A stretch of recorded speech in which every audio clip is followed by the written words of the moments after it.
This is the Movie Hall of Fame for Thursday, August 29th, 2019. We back and we back and we back. I was going to say we're back. Yeah. Like that movie with the dinosaurs. You remember that movie where John Goodman voiced a T-Rex? Oh, shit. You remember that? I think it was just called Dinosaur, wasn't it? No, it's called We're Back. And it takes place in New York. I have no idea what you're talking about. What? What? Come on, man. What? You never seen We're Back where the guy gets like eaten by crows at the end or whatever? I haven't seen it since I was a kid. It's a dinosaur movie? It's a dinosaur movie. We're back. A dinosaur story. It's an animated, yeah. Damn, dude. Yeah, come on. John Goodman? Yeah. Ray Perlman? Jay Leno? Walter Cronkite? Larry King? Playing himself? Never seen this shit. Oh, come on. Martin Short? Yeah. Damn, son. Yeah, come on. Didn't we play a game on Why Is This a Thing where we had to list dinosaur movies? I think I might have listed this one, too. Did this come up? I think it did. Surprisingly high number of dinosaur movies. It's amazing how many dinosaur movies there are. How many dinosaur movies that I have seen, specifically. Oh, yeah. That's no surprise, though. What's your, like, beyond Jurassic Park, what's your favorite dinosaur movie? The Lost World. Besides Jurassic Park 2, A Lost World. Favorite movie with... Land of the Lost, remember that shit? Well, that movie is a piece of shit. Will Ferrell? It's a dog turd. I got to go Land Before Time. Yeah, Land Before Time is pretty amazing. The thing makes me weep. Yeah, we all love that. Uncontrollably. Everybody loves that shit. Weird stuff behind the scenes. Like, one of the voice actors from Land Before Time died in 9/11, I think. I think it was like the little girl that played Piggy or whatever the hell the dinosaur's name was. Ducky. Yeah. I think Ducky died. Wait, in 9/11? I think. Or maybe she was murdered. I have no idea. That's really weird. There's a weird tragedy behind the scenes with Land Before Time that makes it even more emotionally resonant. Shit. Yeah. Well, now I gotta look this up. I gotta watch We're Back, a dinosaur story. Any movie with an exclamation point after the title I'm into. We're back. Mother. Airplane! Airplane by far the best, which is great.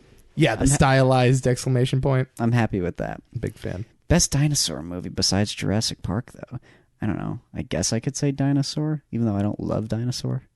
I remember seeing that as a kid and thinking it was kind of boring. It's okay. Yeah. I don't know. I like the scene where they find water. That's a cool scene. I have no idea what you're talking about. Your memory is just awful.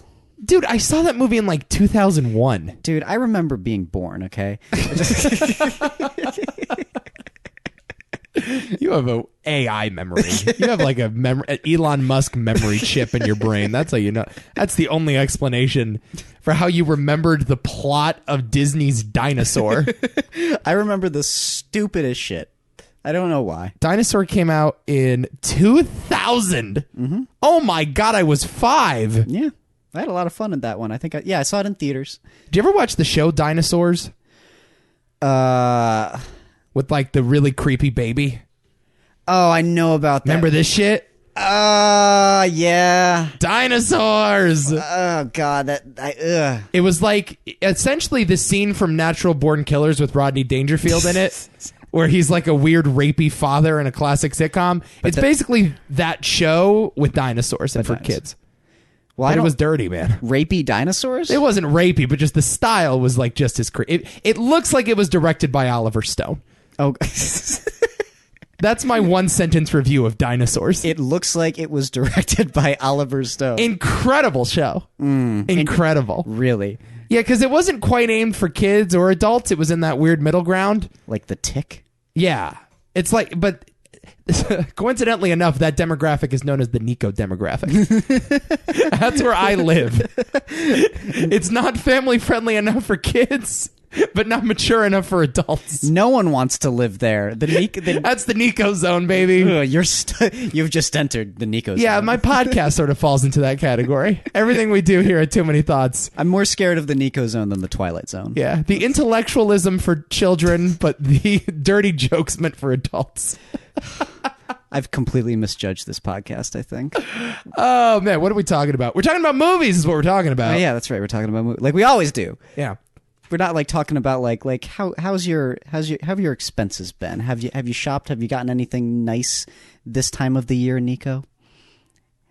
No, man. No? Have you? I got pneumonia. Oh yeah, that's right. You got pneumonia. That's why we had to take a week off. Yeah, but I don't care. I don't care about your pneumonia. No, I haven't got anything. I'm just I've been building rooms in my basement and watching movies. Watching flicks. Enjoying the weather today? Nah, man. No, why not? The weather's fine. Well, I live in New England, and which just means I'm reserved to not being happy. That's really what that says. Yeah, that's. I'm unhappy, but I can live with it. Yeah, that's the Connecticut way. Put on every single postcard for Connecticut. We're not happy, but we live with it. We live with it. Come to New England. And if you have a high tolerance for misery, you come join us. I had some movies that I watched. Have you seen anything for pleasure as of late? Or is it just podcast watching for you? No, I've just been trying to get Twin Peaks out of the way. Oh, right. Yeah. I finished the first episode of season 2 last night. Okay. And it was really weird. Yeah. It was really weird. You don't say. But it was quite good. Okay. It's quite good. Good. You're into Twin Peaks, though. Oh, yeah. Yeah. Oh, yeah, absolutely. Well, we're going to talk about David Lynch a little bit later on today. Yeah, we are, so, he's going to be a main topic of conversation on these podcasts for a few months, I think. I think the coming months, we should be getting on that. So I have 3 little movie reviews that I've been sitting on, and I have nowhere else to talk about them other than here. So This is what I'm going to do. I saw Scary Stories to Tell in the Dark. Oh, really? Yes. Okay. Guillermo del Toro produced it and worked on the script. I was under the impression that he directed it, but when I walked into that theater, I quickly realized, oh no, just a nobody I've never heard of. It's like a better version of Goosebumps. Oh. Essentially. Okay. So it's, I guess, based on a book, and the book is not very good. The book is like a pulpy teen horror. I love the book, though. Oh, you've read the book? Oh, God, we used to read that shit all the time in, like, 5th grade and whatnot, yeah. And it's basically like Goosebumps, right? No, well, Goosebumps is like one contained story, essentially, and then, like the blob that ate everything and the, the haunted mask and all that other shit. Sure. But they're like it's like an anthology series. Okay. The novels. Yeah. Okay. So it's, I don't know how closely that's related to the book. I have heard it's better than the book. I have heard that this is an elevated adaptation. Okay. You'd really like the movie. That's my review. Really? Oh. Yeah. Did you like the movie? For what it was. I just feel like I'm not in a place to review it just because it's so not my thing. Okay. So I just like go into it. There's this weird political undertone. There's this sort of an allegory about the Nixon administration. The thing came out, or it takes place in the 70s, and there are Nixon ads playing in the background, and it's hinting at some political commentary without quite explicitly getting there. All right. And I thought all that stuff was pretty interesting. I didn't think it was like overly scary. There were like 3 jump scares. I saw this with my younger cousin when I was on vacation. Okay. And we like jumped a few times and ended up in each other's laps. But other than that, like we were pretty okay.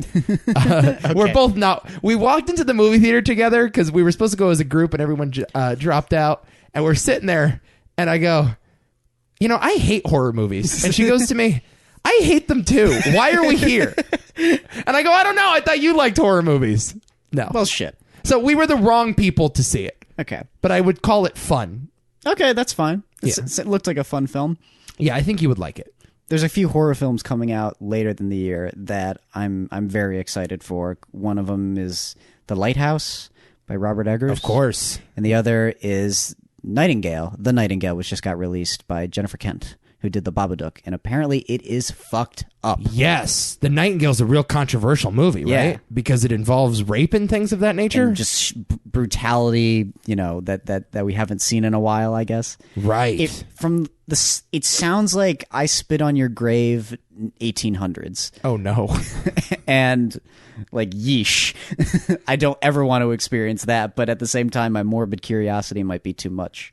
Set in 1825, Claire, a young Irish convict woman, chases a British officer through the rugged Tasmanian wilderness, bent on revenge for a terrible act of violence he committed against her family. Okay. Oh, boy. Oh, boy. Yes, I've heard very severe violence, very severe sexual violence specifically, and so that we're I think in for a very controversial fall. I'm fine with that. I'm cool with it too. I just feel like I'm going to be a bit exhausted by the debate surrounding a lot of these films.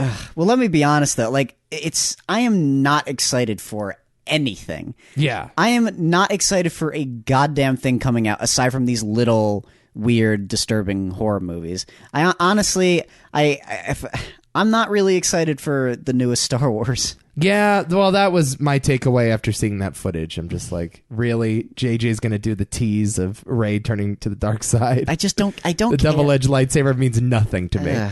It's so lame. I know. Just let Rian Johnson do it. Yeah. No one will let Rian Johnson do anything ever again, aside from, I guess, Knives Out. No, I think he's doing a new trilogy, isn't he? Is he? I think he's still working on it. Jesus, wow, that's amazing. I think, yeah. I don't know.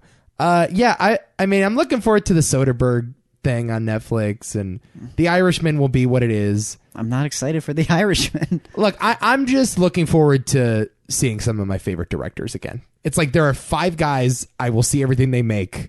Like Noah Baumbach's coming out with something. I don't care if that's good or not. I'm going to watch that as soon as it comes out. Soderbergh has my trust. Scorsese at least has my attention. So, yeah, but you're right, though. There isn't really the signature release. Yeah, years are just getting worse and worse. That's what I think it is. It's just getting worse and worse and worse.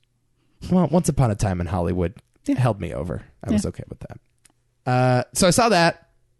I also saw some movies from last year. One called The Frontrunner. Oh. Hugh Jackman. Yeah. How was that? Well, it's the Gary Hart story, which is something I didn't know a ton about going into this movie. I just knew that he was a really popular guy running for president, and then he was caught with another woman in his apartment. Bill Burr's in it. Okay. I think that's pretty funny. And he's just playing himself. Figures. That was my favorite part of the movie. Other than that, total snooze fest. Yeah, not good. Real snoozer. Yeah, I think that's a movie that came and pretty much everybody forgot about it. I didn't even know that it got released. Yeah, immediately people forgot about it. I saw a trailer for it, but then I was just like, okay, where did that go? You know? Yeah, the movie is just sort of a loyal retelling of the original story. Okay. And there's not much of an arc, and it's a lot of just politicians talking in political talk, but not in like an interesting way, not like in a West Wing Aaron Sorkin way. It's just very just a bland retelling, and I needed more out of Hugh Jackman personally. You know, Hugh Jackman, I think this was meant to be an Oscar bait performance, and didn't happen. Jason Reitman directed it, so he's a guy that works on award stuff usually, but nah. J.K. Simmons is in it. He's fine. Very forgettable. Would not recommend The Frontrunner. Would recommend a movie called Searching, though. Have you heard of Searching? Oh, I heard it was great. Yeah. So here's Searching. John Cho and Deborah Messing from Will and Grace and a bunch of other randos. The movie takes place entirely on a desktop computer. So you don't leave the perspective of the desktop. So occasionally John Cho will like FaceTime with another character, so you'll see both of them on camera, or you might see security footage or news footage. But I would say a good 30% of the movie, you're following a mouse scrolling through search results. Interesting. So that's the movie. It's made by this guy named Anish Kaganti, who I guess worked on Google ads before this. That was like his biggest claim to fame, was a Google Glass advertisement. Interesting. So he's a tech guy, and the accuracy with how these operating systems work is incredible. Wow. Like there's so many times you watch a movie and you're following a desktop and you're thinking, that's not actually how it works. It's not buffering the right way. The mouse doesn't move the way a mouse should normally move. But this is like the operating system is 100% right. There's one particular scene. The plot of the story essentially is John Cho's daughter goes missing, and he opens up her desktop to try to track her down and figure out this hidden side of her life. And there's a scene where he's trying to get into her Facebook account, but the password isn't in there. So you sit there with this cursor on a desktop, hitting reset password, sends it to the email, but I don't have the password of the email, so I got to reset that password, and that sends it to another email, and he goes down this rabbit hole, finally getting the original password so he can reset the other password to reset the other password.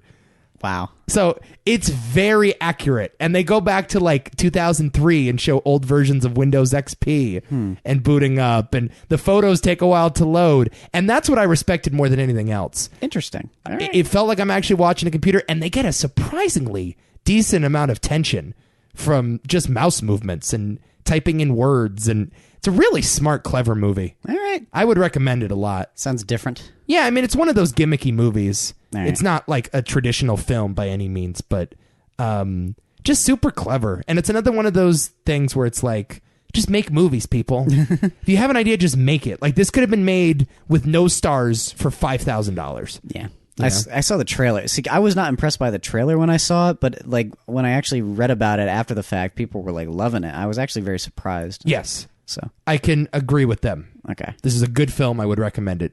Sweet. Yeah. It was on like HBO or something, so I caught up with it. All right. Just a great, like, spontaneous, I'll check this out on a Friday. Cool. But you still haven't seen Suspiria. Shame on you. I haven't. I'm slowly making my way through the decade. I have seen season 1 of Twin Peaks, so you need to get on this shit, man. I still owe Nick a whole season of Death Proof. That's never gonna happen. That's never gonna happen. It's Death Note, not Death Proof. Yeah. A whole season of Death Proof. Wait, what? Death Note, yeah. Death Note, yes. One of these days. All right, should we talk about some old movies now? Yeah, let's give it a shot. I'm looking forward to this one. Because we have a bit of a conundrum coming up. What do you mean? Oh, we just have a conundrum. Okay, yeah, you're actually right. I know exactly what you're talking about. We have to talk about this year honestly, and we need to somehow maintain the ethics of this podcast. Yeah, we do. So that'll be interesting. 1997 is this week's movie Hall of Fame year. Here are the 6 movies we're talking about: Men in Black, Jackie Brown, Good Will Hunting, Lost Highway, Titanic, and Boogie Nights. Mm-hmm. You happy with these nominees? Yeah. All right, I'm glad. Are you happy with these nominees? I'm not. Care to guess what the highest grossing movie of 1997 was? Avatar. I was going to say Batman and Robin. But... No, of course, Titanic, number 1. Lost World, Jurassic Park, number 2. Okay. Financially successful movie. Men in Black, Tomorrow Never Dies, and Air Force One round out the top 5. Oh, yeah. I thought this would be an interesting little thing. The Razzies. Yeah. I never talk about the Razzies. No. This might be a good little thing to do. So, Worst Picture in 1997, a movie I have not seen. Here are your nominees, by the way. Speed 2, Cruise Control, Fire Down Below, Batman and Robin, Anaconda, and The Postman. What do you think won the Razzie that year for Worst Picture? The Postman? The Postman. Yeah, okay. I've not seen it. It's the Kevin Costner film, right? Yeah. Yes. Here it's terrible. Yeah, Kevin Costner also won Worst Director. One of 2 men to have won both Best Director at the Oscars and Worst Director at the Razzies. Sure, that makes you happy that it's Kevin Costner. It does. Kevin Costner also won Worst Actor, and Demi Moore won Worst Actress for G.I. Jane. Really? I haven't seen G.I. Jane. Yeah. Neither have I. One of those forgotten Ridley Scott films. Is that right? That's a Ridley Scott movie? Yeah. Damn, dude. Yeah. Wow, Razzie winner. Yeah. National Film Registry. 2 films from 97 got in. Well, it's obviously Titanic. Yep. And the other... damn, I don't know. It's not... Is it Boogie Nights? No. Okay. Is it on this list? No. A movie that you failed to nominate, LA Confidential. Oh, that's got... What? Why is that in the national... You want to have this now? Why didn't you nominate LA Confidential? I don't love LA Confidential. You don't? No. I think that movie's awesome. I like it. I think that movie's way better than Men in Black. I'm sorry. I disagree. And dare I say better than Lost Highway. Oh, well, that's okay. I don't love LA Confidential. I never have. It's a convoluted mess of a plot, which, I mean, it's okay. It's a noir film. Yeah. But, again, like, it's I don't know. Maybe it's because I'd seen Chinatown many, many years before that, but I was just like, this just, it's Hollywood Chinatown to me. Yeah. And it's like, fine, okay. Are you bothered by, like, the pulpiness of it, too? Because, like, Danny DeVito, remember, he's like a crime writer for some porno magazine. It's just, yeah. Yeah, I guess I didn't love Guy Pearce in the movie. Okay. I don't love Russell Crowe in the movie. I don't know. There's just a lot of I don't care. Yeah, too much plot for you. Yeah, it's a lot of it just doesn't work for me on a purely emotional level. I'm like, yeah, it's well made. It's just whatever. I think it's probably telling that not many people have seen this movie. What? LA Confidential? Yeah, because it was very critically acclaimed at the time, and I really like it. But it's not one of those movies that has a big shelf life on cable. No. I don't feel, and it seems like a pretty mainstream, accessible Hollywood movie. You think it would be on FX all the time. Oh yeah, and it's not. Yeah, but again, it's just it's just complicated. I don't know. It's not. It maybe it isn't just my kind of film, which is strange because I do love neo noirs. Obviously, we're gonna find out next year. Yeah, but well, we're gonna find out actually today because that was an James Ellroy novel. Yeah, that's right. And he's a great crime writer, as is Elroy Leonard or Elmore Leonard. Yeah, that did Jackie Brown. He wrote the Jackie Brown book. Cool. So, yeah, I'm just sort of into that kind of stuff. Yeah, it always reminds me of The Usual Suspects, and I don't know why. Yeah, maybe I saw them around a similar time. But just something. Kevin Spacey's in both of them. Yeah, but no, it's different than that though. It's something about the style, I guess. Okay. Yeah, and you're not really into that style. Yeah, I don't. That's the thing. I don't even love The Usual Suspects, which we talked about. Yeah, I think we did. I like it, but Okay, here are your honorable mentions. Donnie Brasco, pretty good movie. Pretty good. Selena, Jennifer Lopez, about the chick that got shot by her fan club president. Yeah. Chasing Amy, never seen it. Pretty good. Kevin Smith, I'm not a huge Kevin Smith fan. I've talked about that. Yeah. Ben Affleck, it's a fun little movie. I wrote down Anaconda, which we'll be talking about next week on Why Is This a Thing, so put a pencil in that. Starship Troopers should be an honorable mention, even though we already did a podcast on that. Yes, that was banned from discussion because we did an hour and a half on Starship Troopers, so wouldn't anything more. Man, it's a strong year, 97. Any other year, I would have figured out a way to put Private Parts on this list. Oh, yeah. Oh, my God, Private Parts. I would have tried, but I just don't see any room. Wow. WNBC. WNBC. Pig Vomit is one of the great characters of the 90s. Oh, no, I swallowed. I love that fucking movie. That's a movie that should have been terrible, but is somehow pretty damn good. Yeah. Because Stern's good in it. Yeah. Stern's not bad in it. Wasn't he? He was nominated, I think, for a Razzie. I think he was. And I don't know why. He's great, actually. Yeah, totally unfair. He's good. Robin's good in it. It's a solid movie.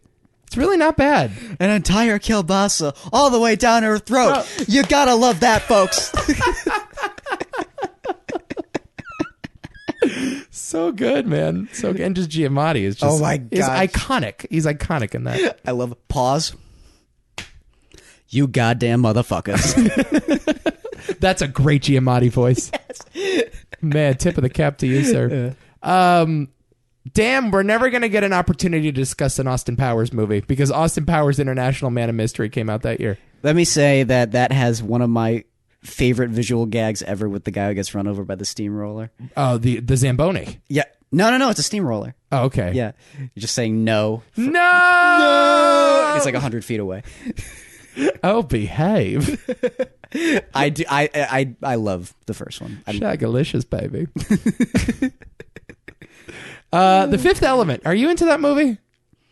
It's, you know what? Yes. Feels like an Adam movie. It is.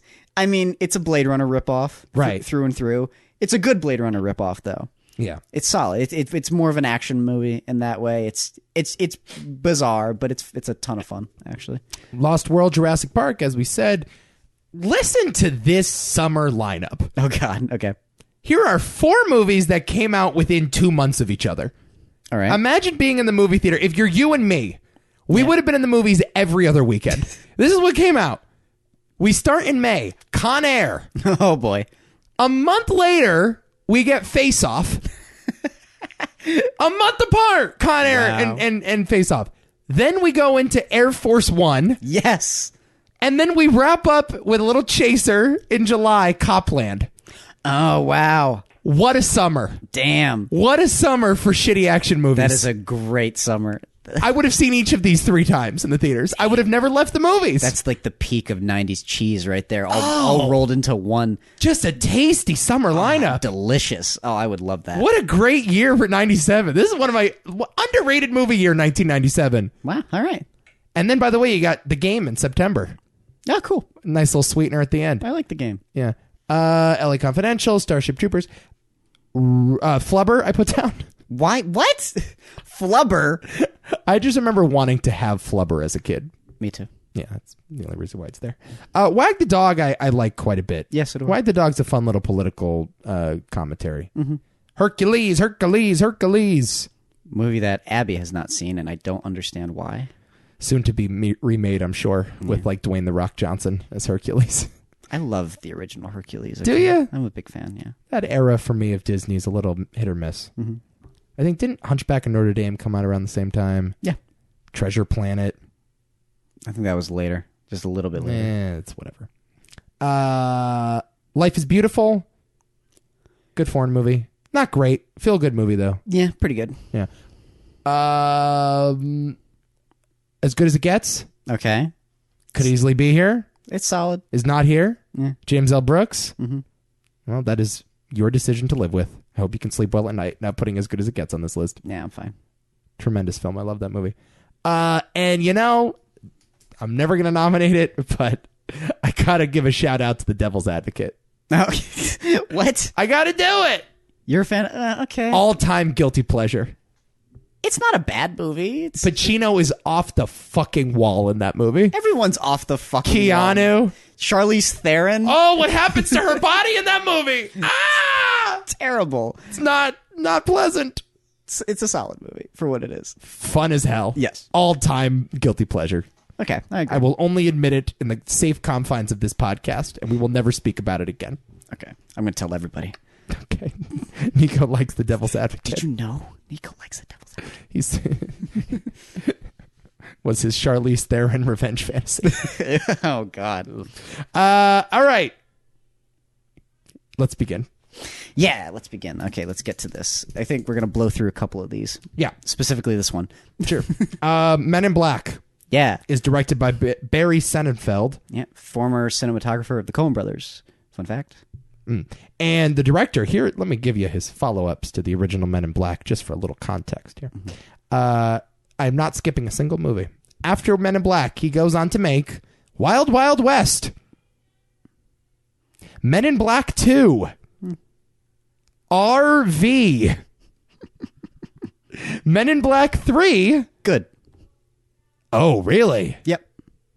Let's talk about that. And finally, a film that features Kevin Spacey as a talking cat, 9 Lives. Masterpiece. Sure. Point being, Barry Sonnenfeld, not a great director. Well, he also made Get Shorty. He did make Get Shorty. Fun little movie. Yeah.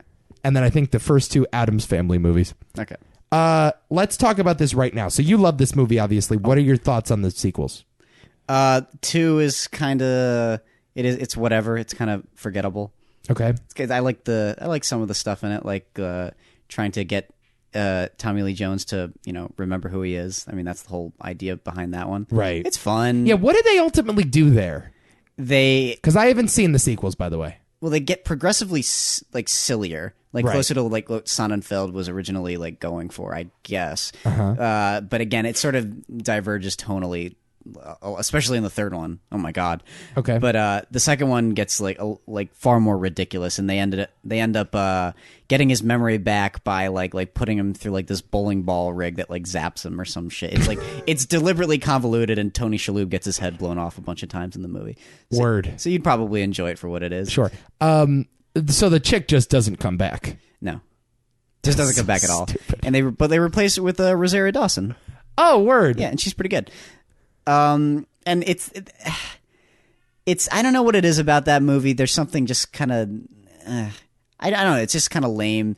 Rip Torn does karate. Okay. So Well, I'll never pass that up. So yeah, it's interesting. But if something about it just makes me just want to like push it off to the side. That being said, I quite like Men in Black 3. Brolin? Yes. Okay. He is so good in the movie. No shit. He's like, I could not think of a better casting choice than getting Josh Brolin to be a young Tommy Lee Jones. It is like pitch perfect. Yeah, it did feel pretty natural. I do remember that. It's so funny.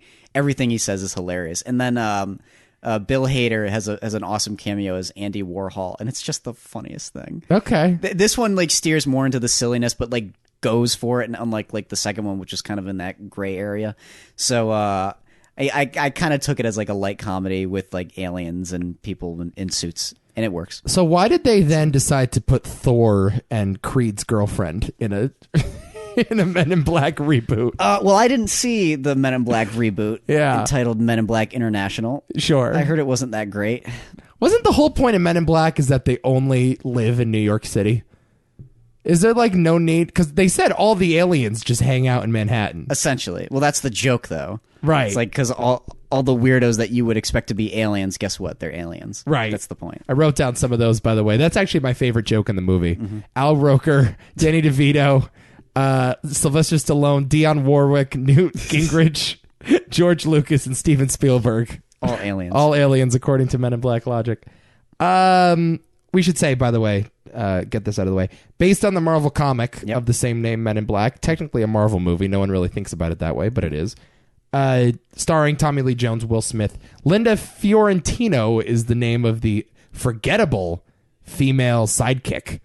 Man, that was just a shameless, let's shove in the female character because we need to. Yeah, I mean, it's the same deal with her and fucking, what the hell's the name of the movie? Dogma. Oh, she's in Dogma? Yeah. Oh, man. Could be the most forgettable leading actress. Ever?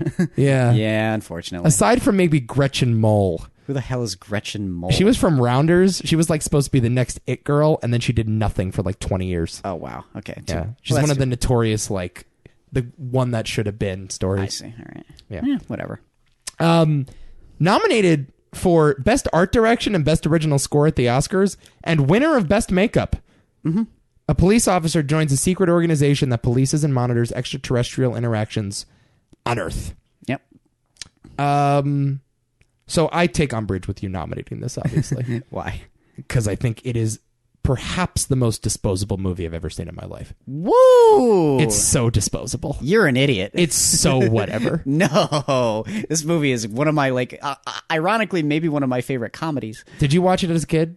Oh my God, I watched this thing a fucking ton of times. I still watch it today. Really? Yeah. I love this movie. I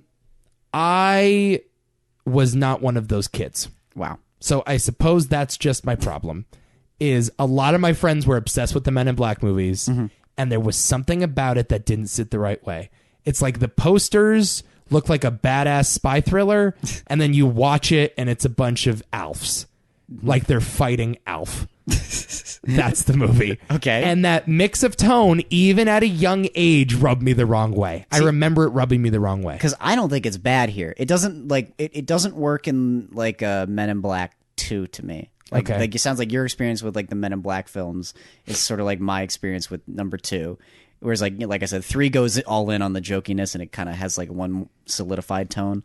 But I like kind of the grittiness of this one, and I like sort of the way it balances the grittiness and the comedy. It's hilarious, but at the same time, it's like, oh, that's actually some, pretty effective sci-fi shit. I mean, it's like if Jar Jar Binks was all the aliens in Star Wars. I mean, that's basically what the movie is. And I just remember that throwing me off. Maybe as a kid, I wasn't in on the joke, and perhaps that's part of the problem, is the movie is supposed to be taken not so seriously.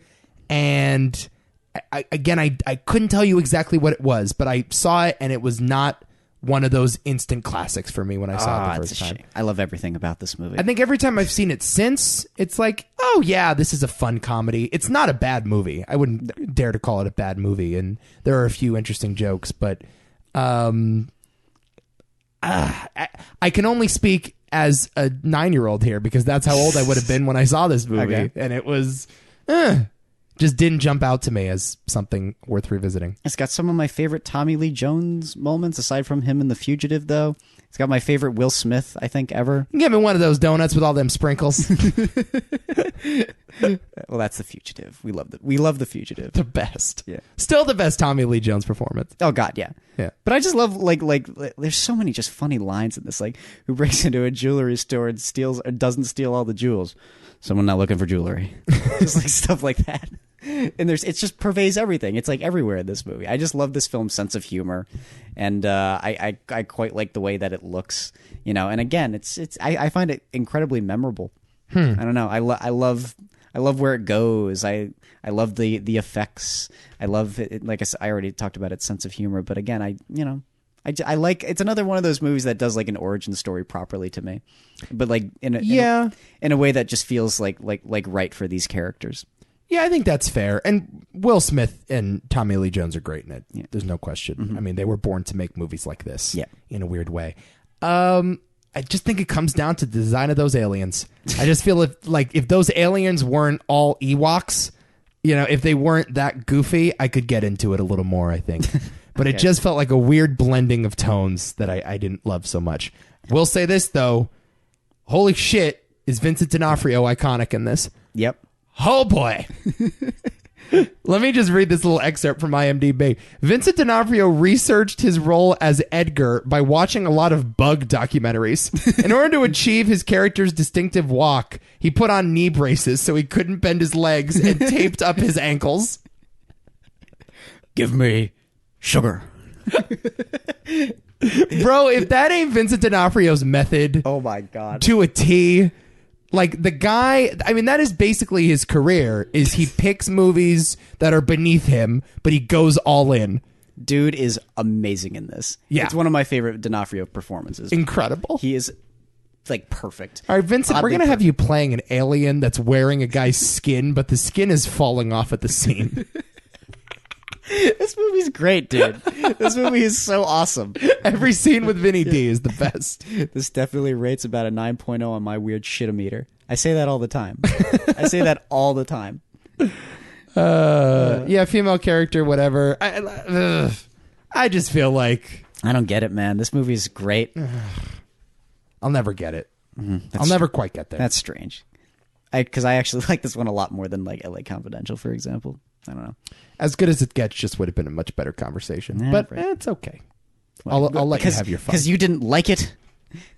Yes, because I didn't like it. Oh, God. It's all about me, damn it. What are we going to do next year? Next year's going to be just stupid. Next year's going to be rough. I know what's coming, and it ain't going to be fun. All right, let's talk Jackie Brown. Somehow, like, the film that has been the most discussed of the year, somehow. I think it's the most discussed of, like, any Tarantino film on this podcast. We bring this thing up a lot. Man. A lot. Jackie Brown's a weird movie. Mm-hmm. Written and directed by Quentin Tarantino, based on the novel Rum Punch by Elmore Leonard, starring Pam Grier, Samuel L. Jackson, Robert Forster, Bridget Fonda, Michael Keaton, and Robert De Niro. Nominated for Best Supporting Actor at the Oscars. Mm-hmm. Do you remember who? Oh, Max. Robert Forster. Robert Forster, yeah. Yeah. I would have nominated at least 2 other supporting actors in this movie, but that's just me. Mm-hmm. A middle-aged woman finds herself in the middle of a huge conflict that will either make her a profit or cost her life. So the forgotten Tarantino movie in many ways. It's the most underrated Tarantino film, in my opinion, because I love this movie. Yeah. I really do. And I have no shame in saying that. And I don't understand what the hostility is towards this movie. I just think at the time it was misunderstood. And that happens.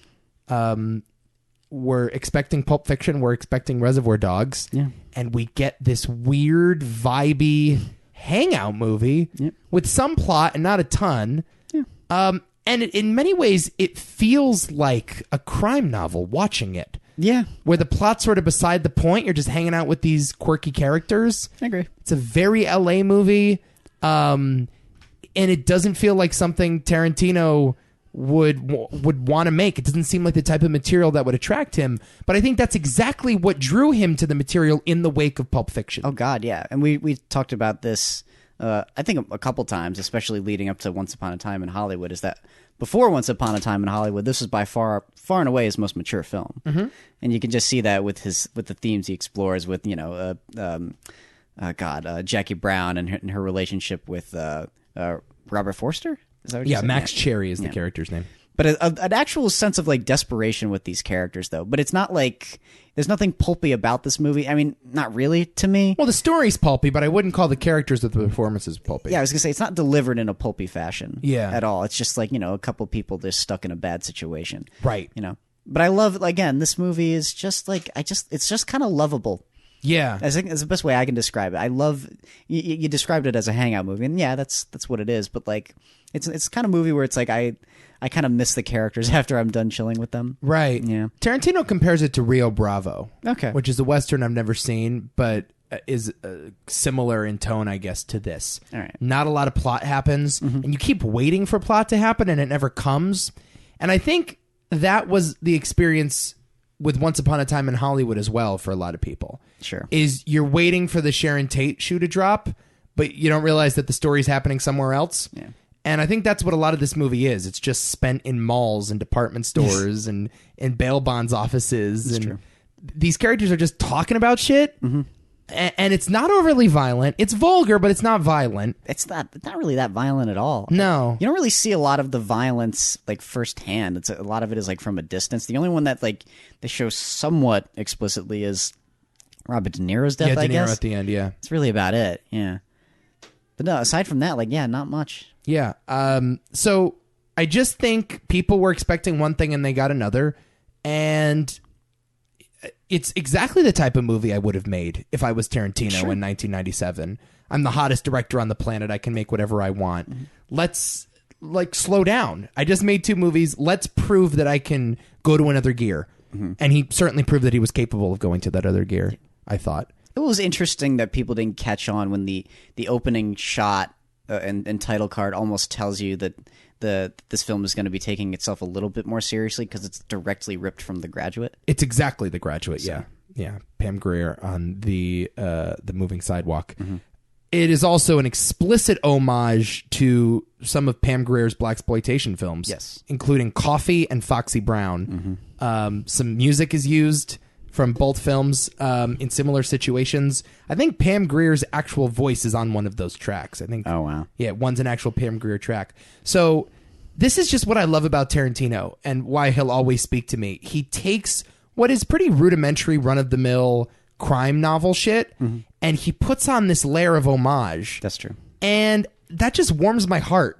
It warms my heart that he thought to cast Pam Grier in this. And he decided to make a white character a black character. And he decided to pay homage to movies that most people haven't seen. Yep. It's not quite a blaxploitation film, but it educates the audience on the history of movies in such a charming and like real way. I agree. You know? Yeah. And that's why something like this will always speak to me.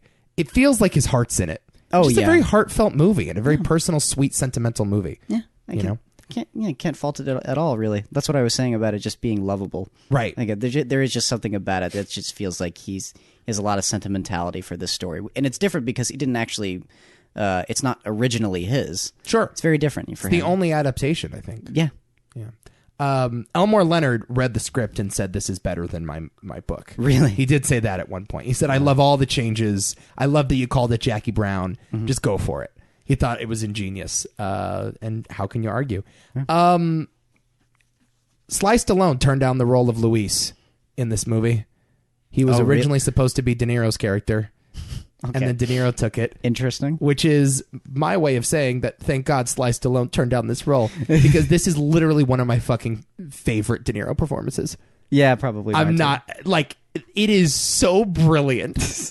The fact that Robert De Niro, Raging Bull, taxi driver... is in this thing. Just plays this loser ex-con who smokes pot with his old cellmate is just brilliant. It's like he should not be here. What a flex that was for for Quentin Tarantino to cast De Niro in this movie.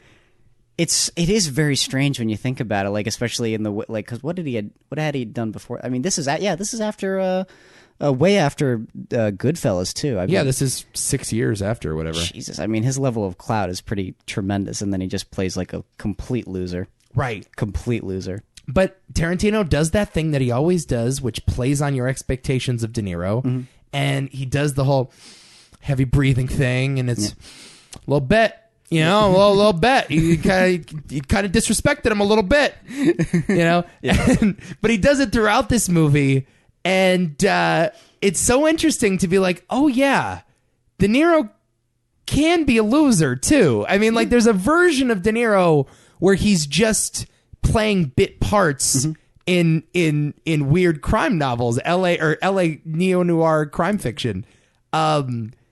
He's just so funny. Yeah. The scene where he shoots Bridget Fonda, that sequence where he shoots Bridget Fonda, that bitch was getting on my nerves. Don't say another word. Don't say another word. And then goes in when he's talking to Sam Jackson, and he goes, you know, you have to do what you have to do, but we can't have that bitch living on us. You shot Melanie? I shot her twice. Is she dead? Pretty much. Pretty much. I think could be the funniest Tarantino scene of his entire career. Oh my God. I don't think I've ever laughed harder. I love it. So fucking good. Yeah. And Bridget Fonda's incredible in this. Yeah, she is. Robert Forster makes a comeback. Another great casting. I agree. Sam Jackson, he says this is one of his favorite movies. I think one of his best Tarantino performances. Yeah. And he's been in a lot of them. Yeah, I know. It's just a great cast, great hangout movie, and I will ride for it till the day I die. And I love all these Johnny-come-latelys, these fair-weather Jackie Brown fans are finally coming out of the woodwork defending it. I don't know why it took them so long, but is this one kind of long? That might have had. It's 2.5 hours. I remember someone telling me that it was just like because not much happens and because it's very long that it was sort of a bit of an aversion for them. But yeah, I don't know. Like I really watched this movie and have a hard time understanding why anybody wouldn't like it. It's just so charming to me. Yeah, and just so like emotionally satisfying, especially at the end. I love that final shot of her driving away and singing the song. It's just you can't get enough of this movie. I read a Roger Ebert review of the movie, and one of the lines that stuck out to me is that all these characters are smart. Yeah. And that's what's so refreshing. Most crime fiction, it's like, it's a convoluted plot, and it's wrapped up in this nice, delicate bow, and the characters don't necessarily operate with their best intentions in mind. But every character in this, you can tell, is competent and has an agenda, and you know exactly what their motivations are, and you trust every decision that they make. It's just whoever is one step ahead is going to come out on top. And that's the intrigue of this movie and the awesome cat and mouse game. It feels a lot like, I say this all the time, Breaking Bad is a very similar type story. I guess that does make sense. You're right. Where it's like Gus Fring and Walt are both brilliant, and it's just whoever's going to make the one extra move. Whoever thought 20 steps ahead instead of 19 steps ahead. Okay. That makes sense. Yeah. I always appreciate crime fiction like that. It's just about smart people doing smart things. Because it's so easy to make your character stupid. And I wouldn't call any of these characters, with the exception of Louise, stupid. You know? Yeah. I guess this movie works for me in a lot of ways that, like, I guess LA Confidential doesn't. I think it's a better movie than LA Confidential. Yeah, I do too. I'm with you on that. So Ray Nicolette, the character played by Michael Keaton, shows up in Out of Sight, which is an Elmore Leonard adaptation as well. A lot of his characters overlap in the novels. Yeah. So Out of Sight came out a year later, and Michael Keaton reprises that role. Really? Yeah.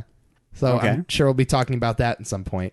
Who directed Out of Sight? Steven Soderbergh. Okay, that's right. Yeah.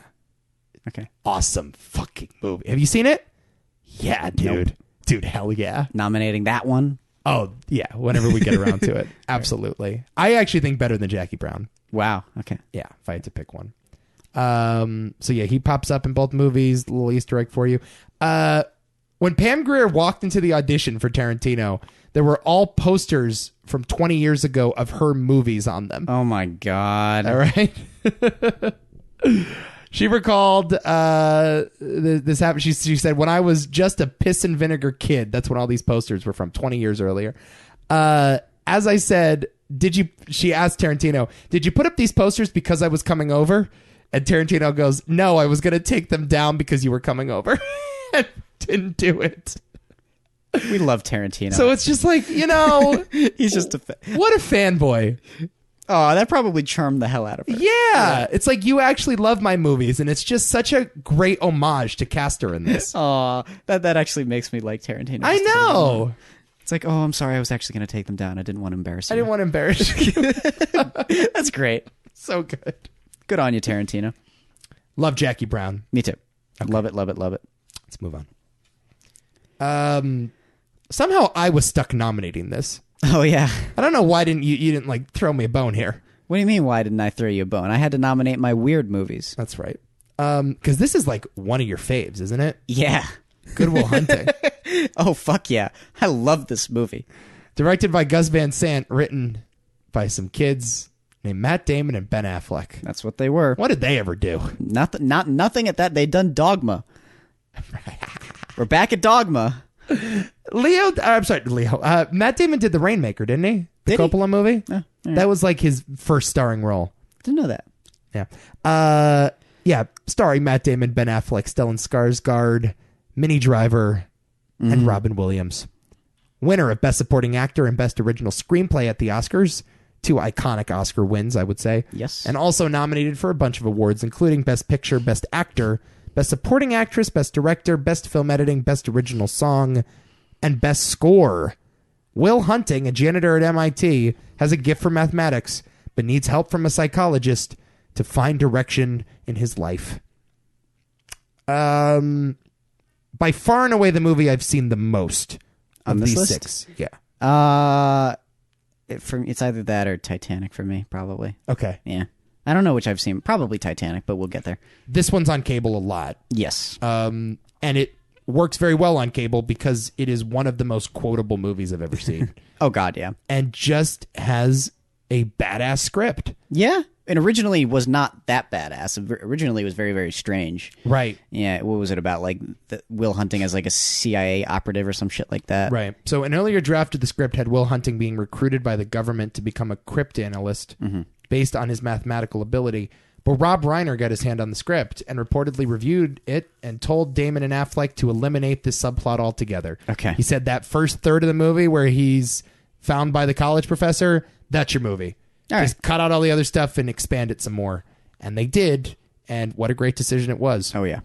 A very important movie for Harvey Weinstein and Miramax was a huge independent film in the 90s during the independent boom. And, of course, created 2 stars in Damon and Affleck. Why did they stop doing this is what I'd like to know. What do you mean? Why did they stop writing things? Oh, Matt Damon and Ben Affleck? Yeah. I mean, I don't know. What happened? Their egos got to them, I suppose. I guess. They wanted to act, man. Yeah, man, but... And they're good in the movies. Yeah. Yeah, but you think they're just that much better at writing. I think they're incredible screenwriters. Yeah, you're probably... Yeah. This is a generational script. Oh, God, yeah. Like, I wouldn't call it a generational movie, but I would definitely call it a generational script. Sure. I mean, the monologues here are just incredible. Oh, yeah.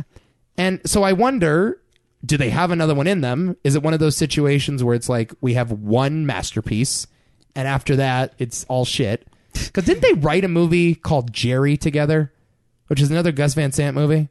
Did they write that? I think they wrote it. Or was that Casey Affleck? I know Casey Affleck was in that one. Let me look that up real quick. I heard that one was very, very weird, and it's just 2 guys wandering around in the desert, and then one kills the other. Right. So Jerry is... Yeah, I think so. Casey and Matt Damon actually wrote it together. Okay, yeah. But I think that's the last script he worked on. Shit. All right. It's kind of weird. Yeah. I'm just wondering, are they capable of more? Because if they were, I would assume they'd make more.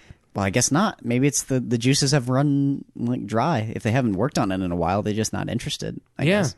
But you want them to go back to this. Clearly. I do, because I fucking love this movie, and you love this movie too. And I think it's safe to say it's the best thing they've ever worked on. Yeah. It's my younger brother's favorite film too. Yeah. His favorite movie is Good Will Hunting. Yeah. I don't. It's great, and it's a sad movie. It gets me kind of every time. It's a heartbreaking Matt Damon performance, but more importantly, a very heartbreaking Robin Williams performance. Yep. It's my dad's favorite Robin Williams performance. I think it's most people's. Yeah. And it's so oddly relatable if you're going through like issues and whatnot. Like I found this movie to be very therapeutic, ironically. I wouldn't call it oddly relatable. I would call it just relatable. Yeah, yeah. I mean, like, well, not to say that we are like I'm nothing like Will Hunting. Yeah, but there's something about you could have fooled me. Adam. What, you didn't see the? That's right. I forgot to show you my stab wounds on my chest. Oh, I thought you were going to say I walked in on you doing math equations. Oh. Oh, come on. I'm not that special. No, no, this movie is like the conversations that Will has, not just with Robin Williams, but the other psychologists. What are they? What were Skarsgård? Oh, when he's messing with the other ones. like stuff like that. Like I relate to a lot of things like that in this movie. Just being like, I don't want anybody to help me. Yeah. Like, screw authority, go away. And that's sort of an idea that carries on throughout the entire film, with just this guy just being, very defensive and pushing everybody away. Square peg in a round hole. Yeah, exactly. Right. And how difficult it is to find someone that's like a perfect fit. Yes. Yeah. And that carries on through not just with his relationships towards Robin Williams, but also a little bit with his friends, but more importantly with Minnie Driver. Skylar, yeah. Yeah. By the way, I have a serious crush on Minnie Driver. I love Minnie Driver. Okay, hot take. I hate her in this movie. Whoa! Hot fucking take. Oh, that's upsetting. I don't get it. That's sad. I don't get it. I love her.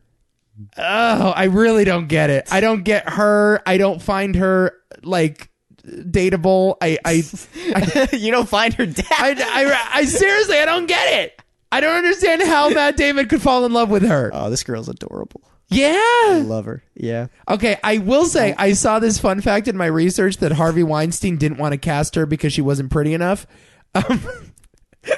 And I don't mean to take Harvey Weinstein's side, and I don't. The point is that not that she's attractive. I don't understand why you would throw away an opportunity with NASA in order to be with her.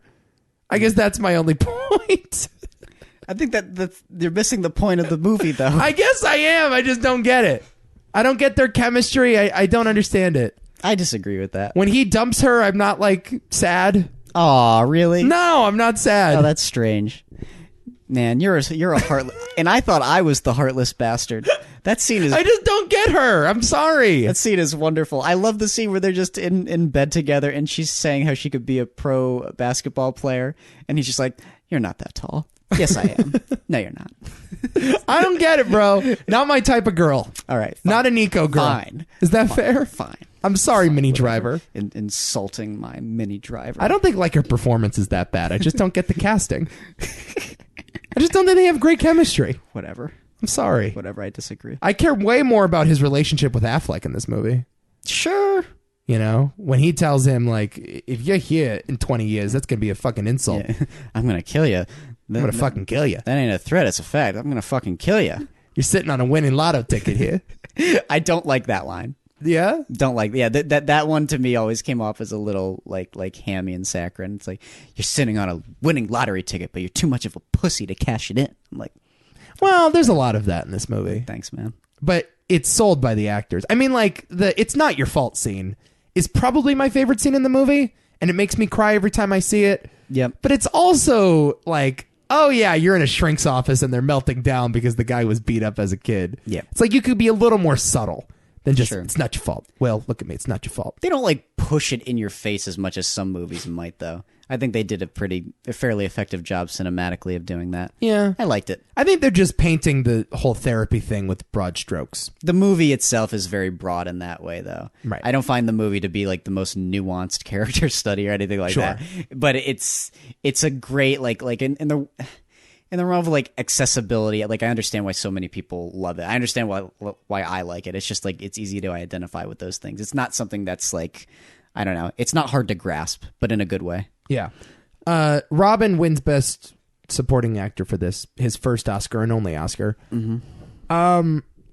If you get a chance, go back and you know those script to scene shorts? I've actually seen this one. Okay. And he improvises a shit ton, at least on the my wife used to fart in her sleep scene. Right. Well, that was totally improvised. Mm-hmm. And like Matt Damon is laughing in the scene because he's legitimately laughing at Robin. Yeah. And I think they even said that the camera shakes a little bit because the cameraman is stifling laughter. Mm-hmm. The park bench scene, which incidentally, I should say, as someone that lived in Boston for a year, this is just a phenomenal Boston movie. Okay. This to me is the quintessential Boston movie. Cool. It ain't The Departed. I would put it's like The Departed, The Verdict, and Good Will Hunting are my three Boston movies, and I would say this captures what it's like to be there. The accents feel real. They're authentic. They're genuine. It's how people actually speak to each other. But this park was right down the street from where I went to school. So I went here maybe once a week to this very park just to sit down and chill and like listen to music and you know, write stuff down in a notebook and just like hang out. Cool.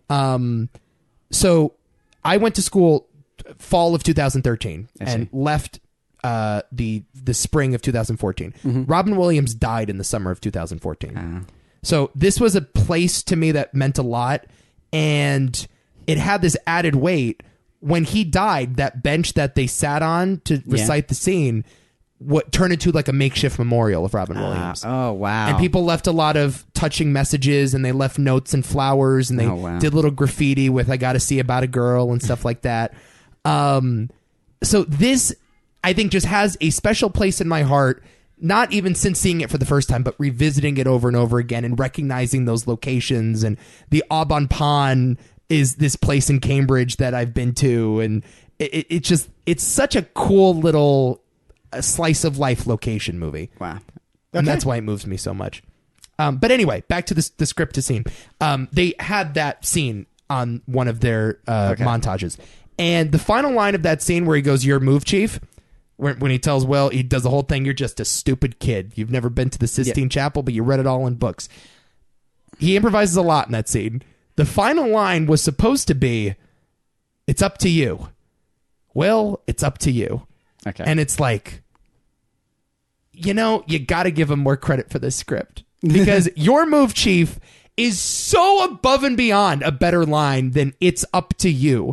And I do wonder, as much credit as we give Damon and Affleck, half this shit is Robin Williams ad-libbing. Oh, yeah. Writing it on the fly. You could be right. You know? Yeah, you're probably right. I mean, those, you wonder, like, because I mean, Oscar voters tend to vote based on like specific scenes in a movie. Right. So like Raging Bull pretty much wins for editing exclusively because of the boxing scenes, and you wonder if they chose best screenplay because of like these scenes with Robin and Matt Damon. It's all the montages you can fit into the little Oscar reel where it's like the nominees are, and they show you the one scene, and that's why actors will win Oscars for just the one shouting scene. But yeah, like at the end of this movie, this is the best ad lib. Damon says this is his biggest contribution to the film. When he goes, "That son of a bitch stole my line." Yeah. Totally improvised as well. Robin was supposed to just read the letter and like smile to himself. And on set, he's just like, "Yeah, I'm going to try something here." Okay. "Son of a bitch stole my line." One of the great quotes in the entire movie. "Got to see about a girl. Son of a bitch stole my line." It's those little things that make the movie, the little quotes. And makes me miss Robin again. I mean, I guess anybody would say that about this movie, but it's true. Yeah. Couple behind the scenes things. Studio wanted Brad Pitt and Leo for the two friends. Harvey Weinstein said nay. Why did he say nay? It's going to be Damon and Affleck because it's their project and they're going to do it. All right. Mel Gibson was supposed to direct as well. That could have been good. Yeah. Who knows? So the story goes that on page 60 of the script, Damon and Affleck wrote a completely out of nowhere sex scene between Will and Chucky. They took it to every major studio and nobody even mentioned the scene. When they met with Harvey Weinstein at Miramax, he said, "I only have one big note on the script. About page 60, the two leads, both straight men, have a sex scene. What the hell is that?" Damon and Affleck explained that they put that scene specifically in there to show them who actually read the script and who didn't. As Weinstein was the only person who brought it up, Miramax was the studio chosen to produce the film. I have heard that one, and that's an amazing story. What a great little amalgamation of 90s things. Freaking badass. I would love to do that. That'd be kind of scary. Yeah, I could not imagine. So about that gay sex scene. So Spielberg. So Mr. Spielberg. What's up with that one scene? Yeah, what else do you have to say about this movie? I don't know, man. I don't know. Like I said, it's I don't know. It's one that I will continue to revisit forever. It's just it's one of those like comfort food kind of movies, I suppose. Yeah. You know, we all kind of have those, but that's one. There's a few movies that I could watch if I'm ever feeling down, and this is a great one. It's like this and Alien. Always. You're such a weird kid. What happened to you? I don't know. Did Dad take out the wrench? Oh, that's right. I was gonna say belt, but he goes with wrench, doesn't he? He goes because fuck him. That's why. It's such a great line. Oh boy. All right. Yeah. I could recite quotes from Good Will Hunting all day, but I won't. I love this movie though. Yeah, of course. Let's. You want to move on to the most quotable film on this list? So quotable. The most quotable of all the quotables. This screenplay just pops, doesn't it? Oh yeah. This thing just rises right out the page. You know, it's very linear, this movie. Let's talk Lost Highway. Oh boy. A movie I had not seen until this week. As I was ailing from pneumonia. I was in a fugue state, had 103 fever, and I was like, you know what, let's pop in some David Lynch. Your pneumonia sounds a lot like this movie. Written and directed by David Lynch, starring Bill Pullman. I wrote down Pill Pullman. Apologies. Yeah, Freudian slip. Yeah. Bill Pullman. Patricia Arquette. Balthazar Getty, which remains one of the great names of all time. Hell yeah. Oh, and Robert Blake. Yep. Fun fact about Robert Blake. I know this one. A David Lynch favorite. So this movie's about a guy that kills his wife, allegedly. Robert Blake in real life charged with murdering his wife. Yep. And subsequently acquitted on trial.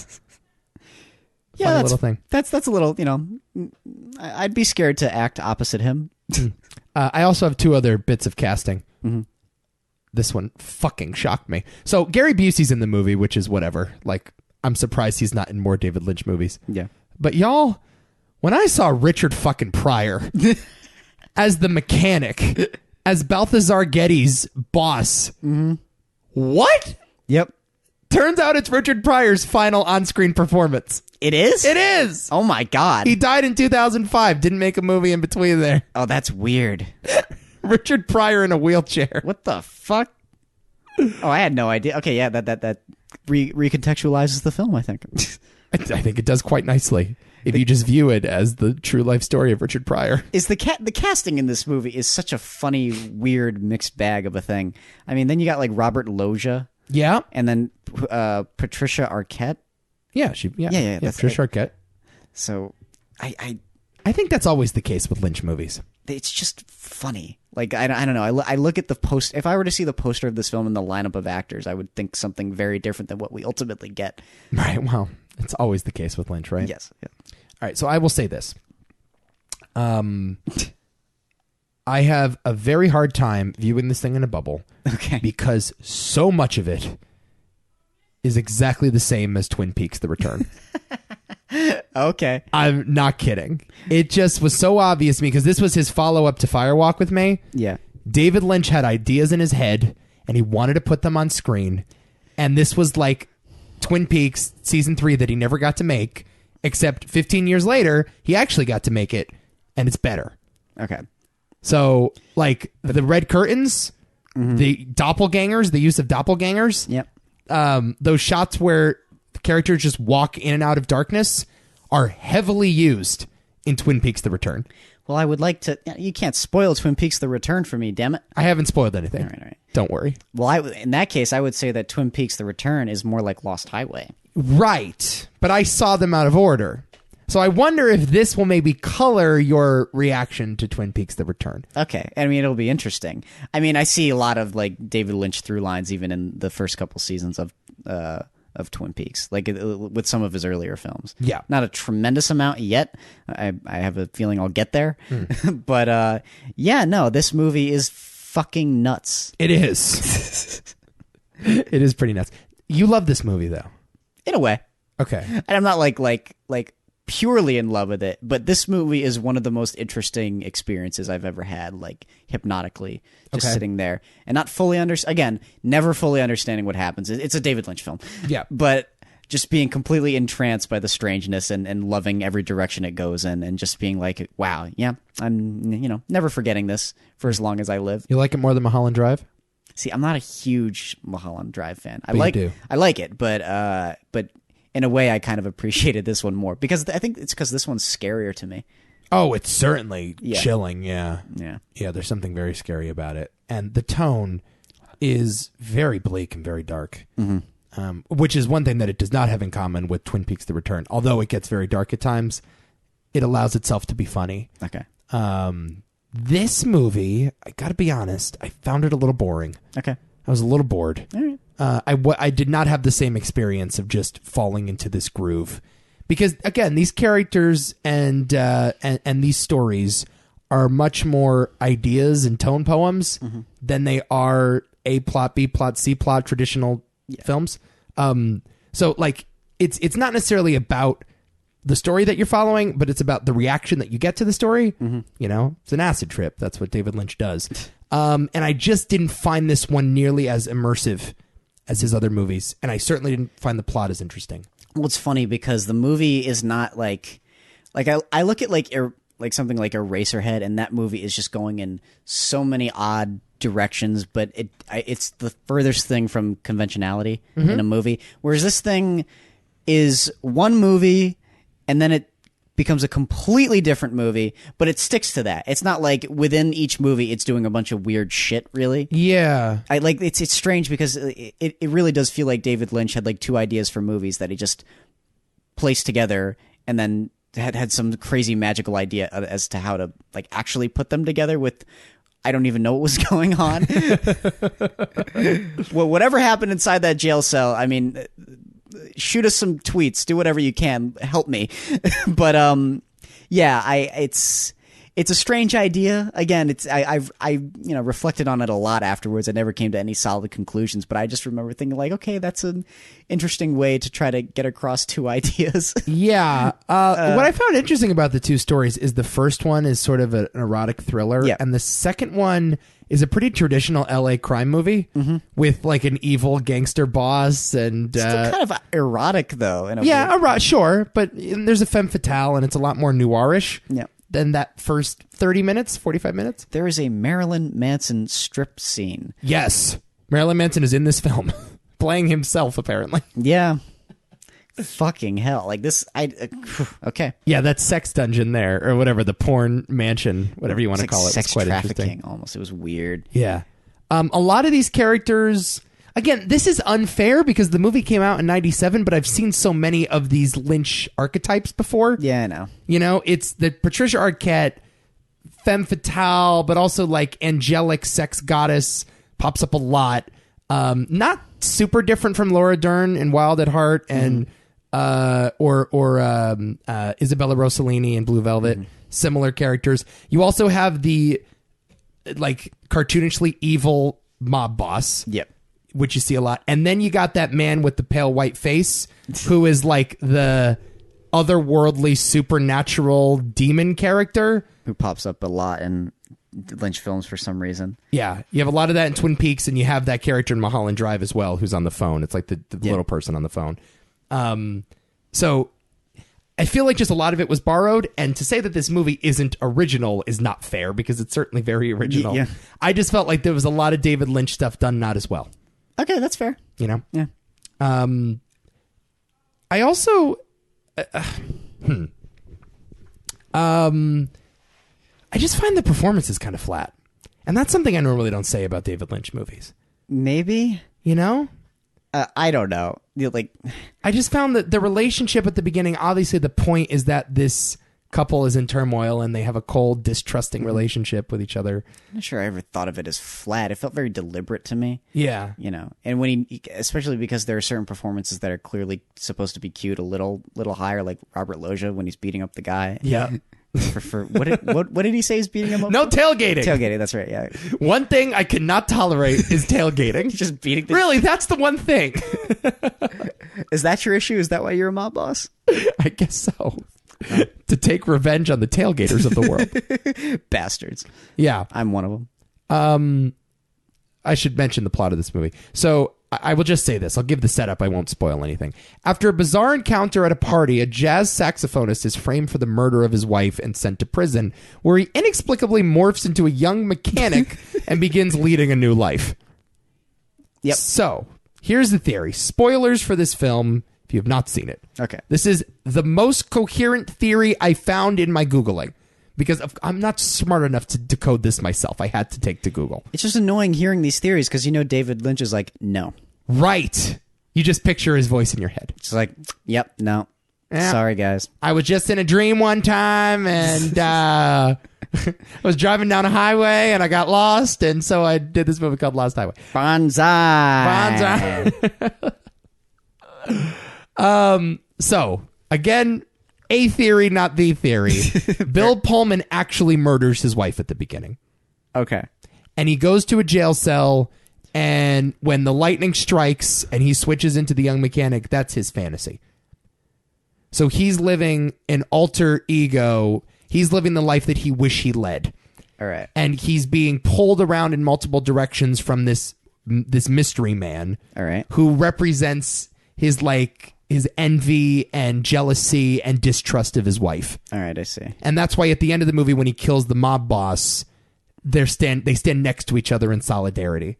Okay. That's sort of his alter ego pushing him in these multiple directions. All right. Okay. So all that stuff is fiction.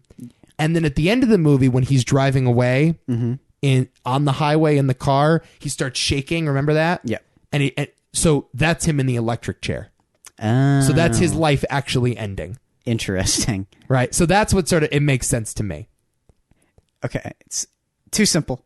Yeah. Yeah. Amen. Yes. It's too simple. Right. I don't care. It's like I hear this again. I'm serious. I hear this stuff and I'm like, what's it? Why even bother? Right. Like, why is there anything written about this movie?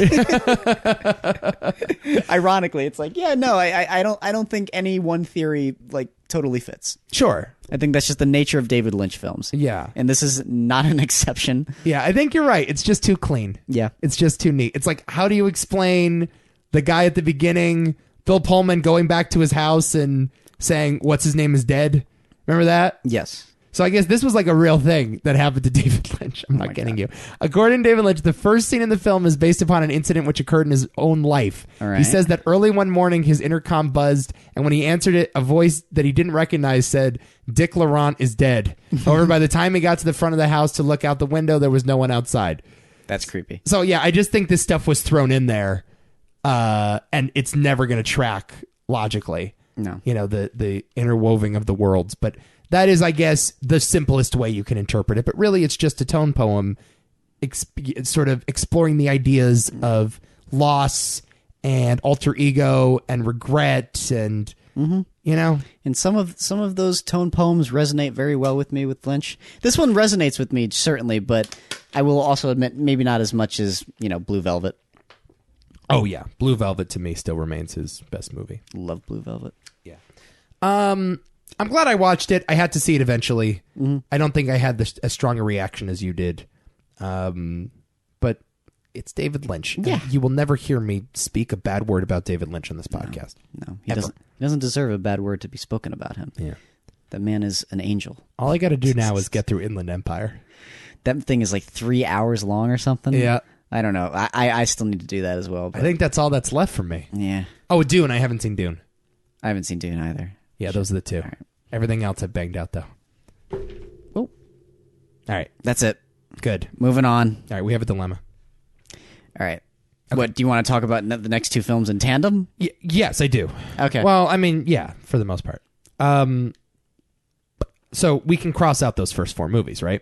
Yeah. Is that fair to say right now? Yeah, we're done talking about it. Men in Black, Jackie Brown, Good Will Hunting, and Lost Highway will not be inducted into the Movie Hall of Fame. Yep. Yeah. So Titanic and Boogie Nights are left. Okay. And I'll say this on Front Street. Boogie Nights is one of my 10 favorite movies ever. You adore it as well. Mm-hmm. It is my sentimental favorite. If it was the Nico Hall of Fame, then Boogie Nights would just get in automatically. Sure. But we did set this criteria for ourselves. Yeah. And I want to speak about these movies in terms of those criteria because we may have a moral dilemma. Yeah. Is that fair? Yeah. Okay. You didn't want to nominate Titanic. Explain that to me. Everything that could possibly be said about Titanic has been said. Honestly, what else are we going to talk about? I mean, it's a groundbreaking film from a visual effects perspective. It's one of the most iconic stories told. Was the highest grossing film of all time. One of the great romances on film. One of the great finales ever. It's a very good movie. I like it quite a bit. Seems like you don't, though. But like, I don't care to talk about it. Feels like you don't really. I don't need to talk about the movie. I don't think it's an interesting discussion. And at the same time, it's like, if you're putting it in the Hall of Fame, you're almost putting it in out of like obligation in a weird way, like at a default. But it's a movie where it's like as far as its impact, it's like, yeah, it's got a legacy, it's got an impact, and fine. But again, I could also say like, is that legacy and impact maybe not as profound as something like, God, I don't know, like Seven Samurai. Not even. Well, I don't think anyone's comparing Titanic to Seven Samurai. No. But I'm talking about like the merit of said quality and said impact. You know, it's like I don't agree, man. I don't know. Okay. Question: where is America on Titanic in 2019? Mixed. Right. Why is that? I think because they saw it and they're like, oh, this romance is kind of cheesy. And it is. Huh. It is. I don't find it that way. No, I agree. Okay. I don't dislike like some people hate it and some people can't stand it. And, you know, you get the memes of just, you know, get on the fucking door, you know, like that kind of thing. Yeah, but that's just stupid. Yeah, I know. But that like sort of like as soon as people realize that detail, they're like, oh shit, they're right. Fuck this movie. You can never unsee it. Exactly. And I'm not on board with that totally, but at the same time, I do agree. Like this romance is a little like it's sentimental even for Spielberg. Huh? I don't know if I agree. I really like Kate Winslet in it. I think Leo is whatever. Yeah. But I always thought that they had pretty good chemistry. And sure, like it's a very convenient romance. They fell in love at first sight, essentially. But fine, it's like man. Lady and the Tramp, you know. It's movies. I mean, Out of Sight does the exact same thing. I mean, it's movie making. This is what happens. You have only 2 hours to convey this idea to me, so do it. How come these strangers fall madly in love with each other? No reason. No reason. Exactly right, man. Rubber is the skeleton key to unlock all movies. All movies. To understand how it works. I love Titanic. It's one of the earliest films I ever saw. Yep. First time I ever saw on-screen nudity. Changed my life. Amen. Yes. Very. You know what? This is important. Damn it. Here. I'm not apologizing for this one. Okay. Here. Yes. Kate Winslet's titties were also my first titties on screen. That's a great point. Yep. PG-13. I didn't know they could do that in PG-13 movies. This movie means a lot to me. What, they actually put boobs in movies? What is that? It was shocked to me. It absolutely blew my mind. They only exist on statues. No, they actually have boobies in movies. Incredible. I should point this out. Zach Capernegro's favorite movie. I know. His favorite movie. Which is interesting. Of all time. I find that kind of weird, though. Like, this is his favorite movie? This is it. It's a great movie, but, like, your favorite? Like, okay. So, we talked about James Cameron a lot the other day. Yes, we did. And so, here's what happened. James Cameron was obsessed with shipwrecks. So, he went under the sea, and he looked for shipwrecks. And he's like, bro, what if I filmed the Titanic? So he goes to the studio and is like, I want to make this movie called Titanic. I have a little script written. You can check it out. It's basically Romeo and Juliet at sea. Mm-hmm. But really, I just want to get underwater and film this fucking shipwreck. Yeah. So that first 45 minutes with Bill Paxton is James Cameron's vision. Okay. And the problem I have with the movie, the biggest problem I have, is I find that 45 minutes to be unspeakably boring. Because it is unspeakably boring. It's so dull. Yep, and I agree. Don't care. Because no one in the theater is as captivated by what they're seeing as James Cameron would have been in that little pod. Sure. And that's the issue. It's because it doesn't look good from the big screen. I'm sure if you were actually in that thing, it would have been amazing. Mm-hmm. But we're not actually in that thing. Right. So I think right off the top, it's like this movie is bigger than it needs to be almost. Yeah. It's like you can tell this story without showing me the real footage of the Titanic. Sure. I enjoy the fact that someone went to the Titanic and shot it. I just don't need that in my 3-hour narrative romance. Sure. Right? I think the Bill Paxton stuff, I think the stuff with Old Rose kind of sucks, man. It gets better towards the end, I guess. I like some of the inserts with them. when they're actually interviewing her. It's not all bad. It's just at the beginning, it's a little rough. Right. I mean, the stuff at the end where she throws the I love that. Yeah, the heart of the ocean into the ocean is cool. And then where she dies at the end. Yeah. It's a great little moment. Yeah, that stuff's cool. The heart of this movie, though, is in the shipwreck. And that hour and a half, it's long, right? It's like an hour and a half. Oh, God, yeah. It takes forever. Yeah. Like where they actually hit the iceberg. It's one of the most iconic things ever. Right. The hour and a half of the Titanic sinking is, I think, the most thrilling sequence I've ever seen. One of, yeah. I really do, man. Like, I remember seeing that, and it was so tense. I don't know if I remembered the ending or if I'd heard the ending. I probably knew that Jack died when I first saw it, but my heart was pounding as they start drowning in the freezing water and they're shaking there, and Rose is like, it's so cold, and they're climbing to the top of it, and people are falling off the side of the ship, and people are throwing each other off, and the one guy shoots himself outside, and it's crazy. And Billy Zane is shooting at them. It's like, oh, it's craziness. It's like well captured chaos, which is a hard thing to do, actually. But it's like it's done like with such extensive detail too, and that's the thing that really makes it like it's obviously the ship doesn't just sink like in earlier, because this movie has been made before. Yeah, like the night that I forgot what it was called. The night it's another Titanic movie. Yeah, what the hell was it called? Oh my God! Let's see if I can get that. Kill me. Like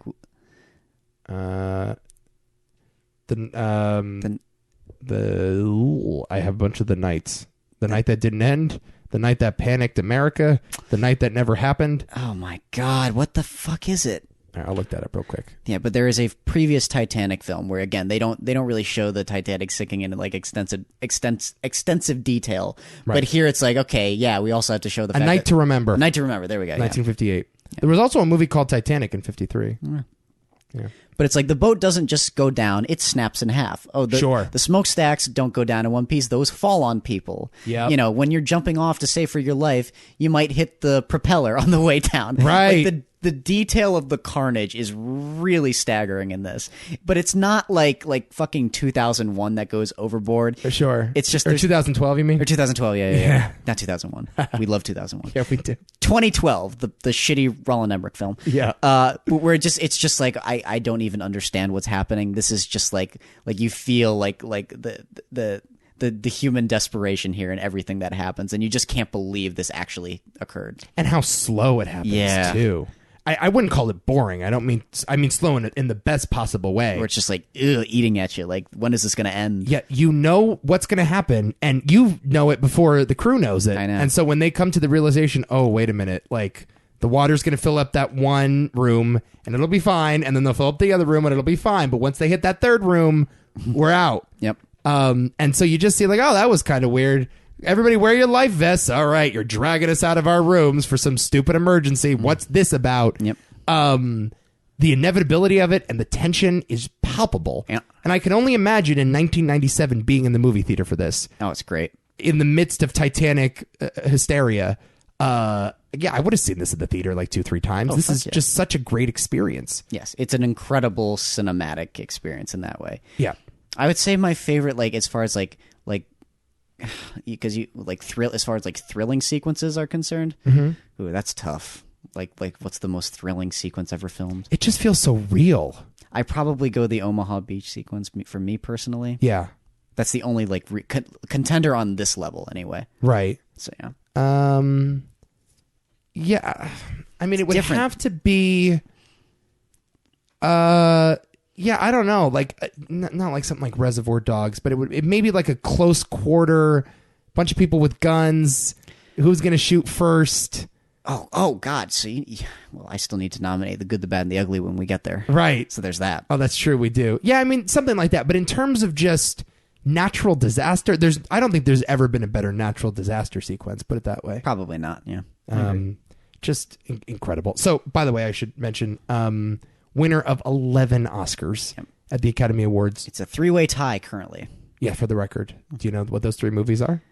Well, the other is Return of the King, and then what's the other one? It's not. Oh, I always forget it. What is it? Ben-Hur. That's right. Okay, Ben-Hur. Fuck. Yeah. Those three have each won 11, which is so many Oscars. I know. Of course, including Best Picture, Director, Cinematography, Art Direction, Costume Design, Sound, Film Editing, Sound Editing, Visual Effects, Original Song, and Original Score.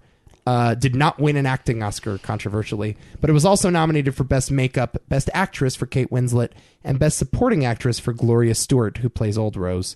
Okay. Seems like a stretch. Right. 17-year-old aristocrat falls in love with a kind but poor artist aboard the luxurious, ill-fated RMS Titanic. Number 25 on AFI's Thrills list, 37 on their Passions list, 14 on their Movie Songs list, 100 on their Quotes list for I'm King of the World, number 6 on their Epics list. It's very high. And number 83 on their all-time film list. Okay. So, look, it's a groundbreaking film. Yeah. It at the time was the highest grossing movie. It's only recently been surpassed by Avengers Endgame and Avatar, but until then it was a massive movie. Also the most expensive movie ever made at the time. $200 million. That's no surprise. Yeah. So sure, if we're talking about legacy, hard to beat this movie. But that being said, there is something to be said for the mixed reaction 20 years later. That's what I'm talking about, though. And it also speaks to, impact as far as, again, legacy. I don't think people love this as much as they did. And I also think as far as impact is concerned, again, big movies like this to me don't have as warm of an impact, I suppose. Any movie that sort of I hate to say it, but attributed to the death of cinemas with cinemas only being filled with blockbusters. Is this? You would say it hurt cinema for the worse. In a way. Well, it certainly championed CGI. You don't have that iconic shot of the Titanic going down without some heavy CGI. Well, actually, a lot of miniatures used. Oh, is that right? A lot of miniatures used on this film, okay. Especially with that. Huh. That being said, also a great deal of CGI. Yeah, there's some green screen when they're on the ocean. Yes. But you know what, though? A lot of practical effects, too. I mean, when they're drowning or when they're, about to drown in that underwater hallway, I mean, Kate Winslet and Leo are actually swimming in a pool of water. I know. It's great. And the water's bursting out of a door. So, could have easily been done with CGI, but James Cameron insisted on doing it practically. So and it works so much better because of that. Yeah, so I'm not sure that it's his fault that everyone he uses CGI sparingly, I would say. I would agree relative to some other directors, sure. Yeah, I don't know. But I do think that as far as legacy and impact, it's got a greater legacy and impact, but not necessarily the most positive. Yeah. I will also say too, I think a lot of this has to do with some sexist movie nerds. I think it's just some dudes that don't like the Celine Dion song. Oh. And are like, oh, that Titanic pussy shit is the romance is cheesy and Kate Winslet's not hot. And it's I didn't even cry at the end. Just get on that. I think it's just movie nerd bullshit in a lot of ways. I love that men don't want to admit that they cried at the end of Titanic. I love that joke in Family Guy where she's I'm it's like I'm with Leo and it's you're Leo and I'm Kate Winslet, and Peter's like, Kate Winslet, Lois, that was a guy. That was Philip Seymour Hoffman.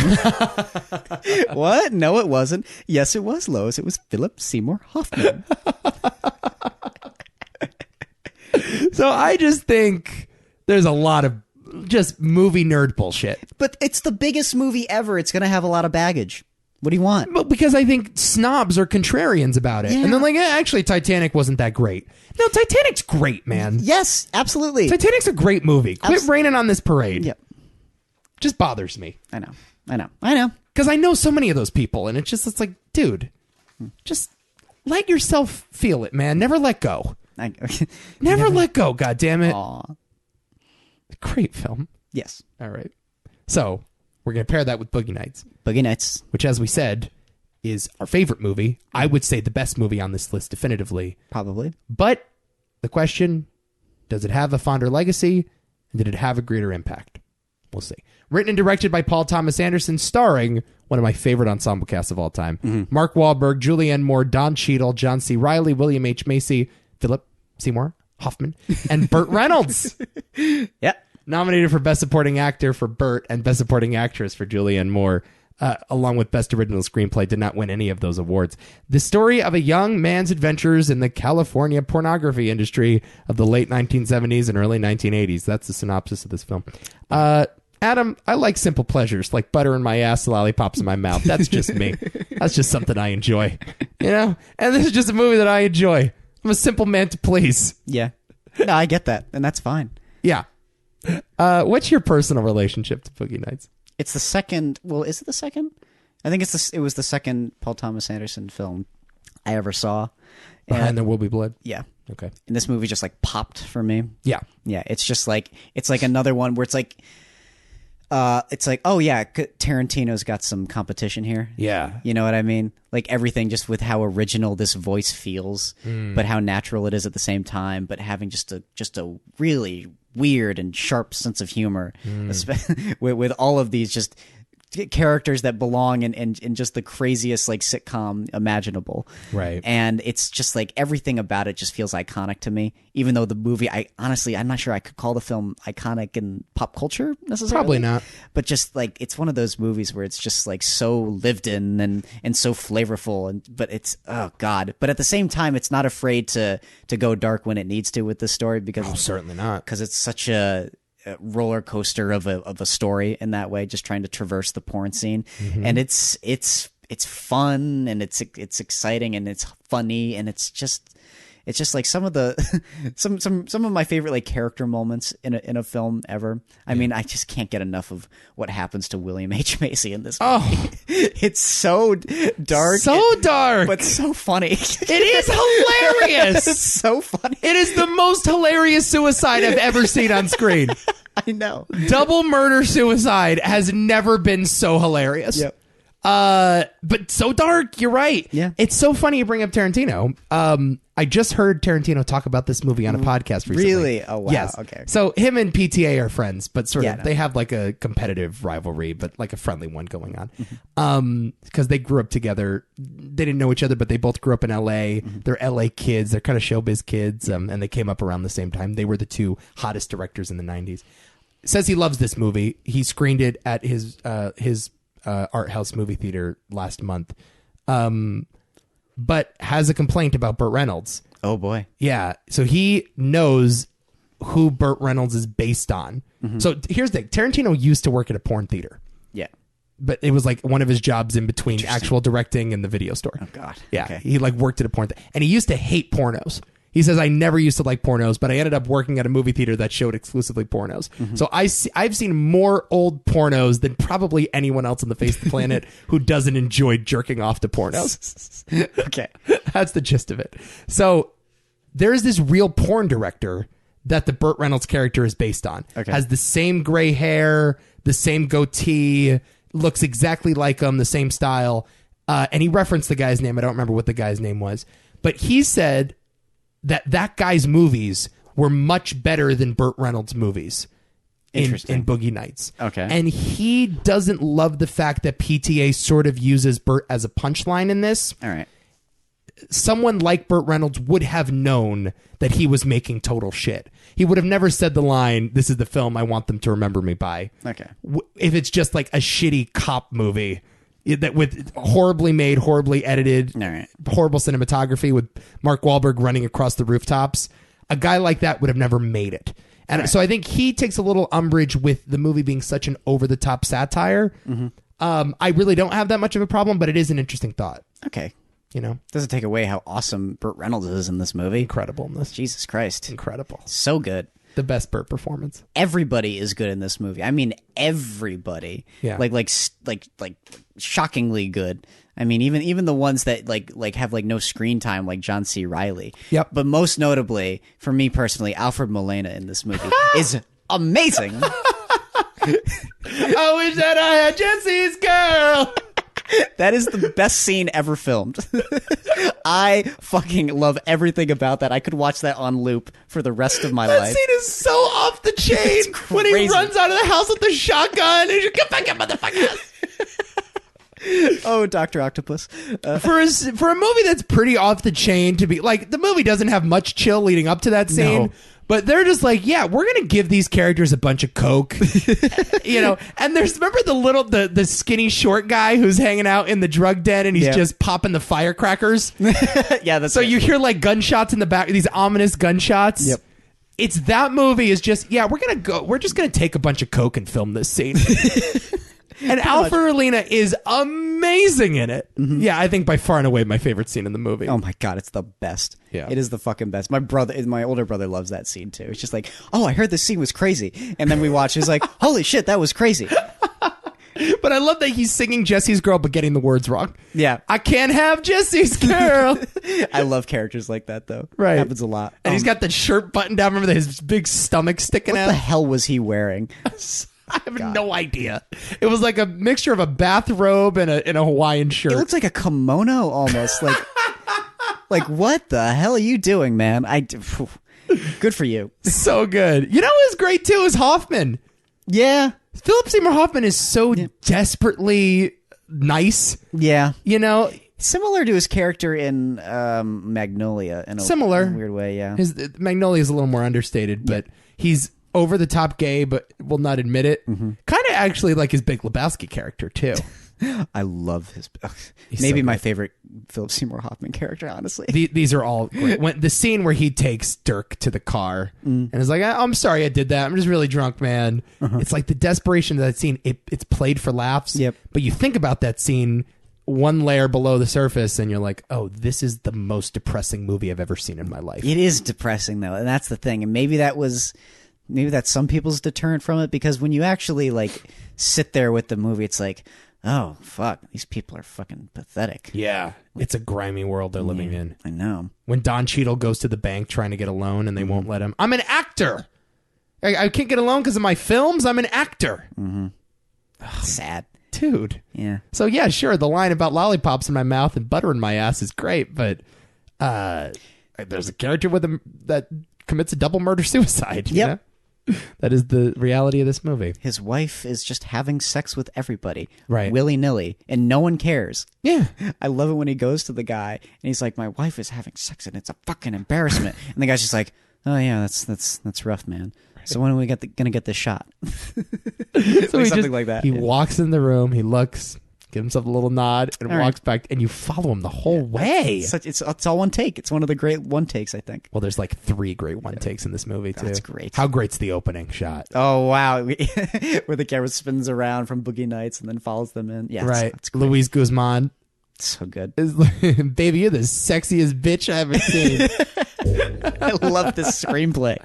The script is so awesome. Yeah, the script is like 185 pages, I guess. Really? Like one of the thickest screenplays a lot of these producers had seen at the time. Shit. But they read it and it's like, yeah, we're not messing with this. You have all the control. Because PTA, when he made the movie Hard 8, was, I guess, a notorious studio hack job. Even though that's a really good movie, apparently the studio stepped in, took over control of the edit, and like kicked him out of his own editing room. Wow, really? So PTA, this was the first movie where he could just let it rip. Okay. And so he does that in such a tremendous way. Burt Reynolds notoriously hates this movie. Yep, I know that. I think before he died, he had not seen it. Really? I think he went his whole life never seeing the movie. Why? How does he know he hates the film? I think he said it on Conan. I think because Conan asked him, had you seen it? He's like, nah, I never saw the movie. What the hell? He was really bothered by the porn stuff. He was bothered that he was involved in a movie that glorified pornography. It's not really glorifying pornography, Yeah, I wouldn't say that either. At all. I love it when actors completely miss the point, though. It actually happens a lot. When someone with his level of stardom and ego, I could totally see that happening, too. Right. So it's just strange. So I think at the time he thought he had sort of sold out. That he was making like another Showgirls. What the hell? You know? Oh, and he ends up making like his best performance. Sure. Giving his best performance. Yeah, ironically, like I think at one point he threw a punch at PTA on set. What? Yeah. He was like really pissed off. This young kid was bossing him around and he's like, I'm Burt Reynolds. So from the get-go, it was just like a bet. Oh, he also fired his agent after the filming wrapped. He's like, why did you let me take that movie? You're fired. Oh, my God. And somehow he gets an Oscar nomination for this movie. Wonder what he thought of that. Yeah, it's just so strange, isn't it? Shit. Well, yeah. too bad. Other than that, you're right, though. I absolutely love him. It's a great bit of casting. It's PTA reminding everyone what's so great about Burt Reynolds. And the character has so much heart. Yeah, I agree. You know, it's weird. PTA, I think, once described the movie as a movie about family. Yeah, I can see, especially towards the end. And you can kind of see that, right? We were like, oh, I miss Dirk. He's such an asshole. But I miss him. It's like, oh, I get it. It's just such this weird dynamic, though, where Burt is Dirk's surrogate father and Julianne Moore is his surrogate mother, who he happens to have sex with on camera. Yeah. It's this very weird thing, but it is relatable. These characters do really care about each other. Yeah, even though, I don't know, everyone... It's the best way to dance around this. I mean, the fact that they're so pathetic, but they still stick together is actually kind of touching to me. It's very admirable, right? Yeah. I don't know. I think this is it's an easy movie to love in that way, I guess. Sure. I don't know. I don't know what else to say. It's just awesome. And it's so easy to revisit. But it's kind of bleak with its ending for me personally. I always found that ending to be sort of bleak. Similar, him in the bathroom? It's because it's very similar to Raging Bull. Yeah, I was actually just about to bring that up. It's like the exact same ending as Raging Bull. Yeah, so at the end of this movie, it's Dirk in front of the mirror, taking out his giant penis. You get a look at his giant prosthetic penis. He's very well endowed. And he says, I'm a star in the mirror. And in Raging Bull, Jake LaMotta says, I'm the boss. Remember that? Yep. So it's basically the same line. You're a star. And actually, that's an on the waterfront line. I'm the boss. Oh, I'm the boss? Yeah, that's what he was. Yeah. So I guess Anderson, PTA, said, I was halfway through the scene when I realized I was writing something really closely to Raging Bull. So it's intentional. Okay. A lot of this. And also a lot of it, too, is him trying to one-up Scorsese with Goodfellas, I think. Which is the only... and PTA does that, is the thing. Like, there's so much Scorsese in a lot of the things he does. I mean, at least earlier, PTA, particularly with this and Magnolia. Yeah. So it's like, and eventually he kind of lessens up on that, but still. I mean, at least if anyone's going to mimic Scorsese, it's better that, someone like PTA do it, Right. As opposed to, like, I don't know, Todd Phillips. Sure. He's been known to do that. And it looks like he's doing it again with the Joker. He's remaking King of Comedy with the Joker. So weird. Okay. So, one of my favorite movies. Help me out. What do you mean? Start. Say something. Help. What do we do here? What do we do? I don't know what we do. I love... the only argument I have against Titanic is that impact and legacy, it's probably greater in that way, but I don't know if it's as admirable. All right, so we're saying quality Boogie Nights gets it, right? Yeah. Okay. And we're saying legacy Titanic definitely has that locked up, right? Because it's one of the most popular movies ever made. Not even a question. Okay. So, impact. Would you say Boogie Nights influenced more directors that came after it than Titanic? Honestly, no. Really? Yeah. Because the thing is, it's basically Nashville, but better, right? That's what Boogie Nights is. Oh, well, yeah. Well, I mean, everything PTA does. Like, his greatest influence is Robert Altman. Right. Essentially. But Magnolia is very Nashville. Yeah. But I don't know if Boogie Nights has that legacy quite yet. Right. Or that impact. I mean, it's certainly been done before. Yeah. It's just a really good version of something that came before. It's just funny, like, because I think it is a better film, but like a case for it above Titanic. What Titanic did for CGI, what it did for the studio system, really. Yeah. As you said, not always for the best, but the reason why every other movie is a blockbuster now is because James Cameron paved the way. Sure. The fact that it was the first $200 million movie, I think, speaks volumes. Yes. That studios had the confidence to spend $200 million on a production. It's one of the first $1 billion films, too, I believe. Too. Oh, yeah. I just think it's hard to make a case for Boogie Nights for our criteria. So I don't know what to tell you.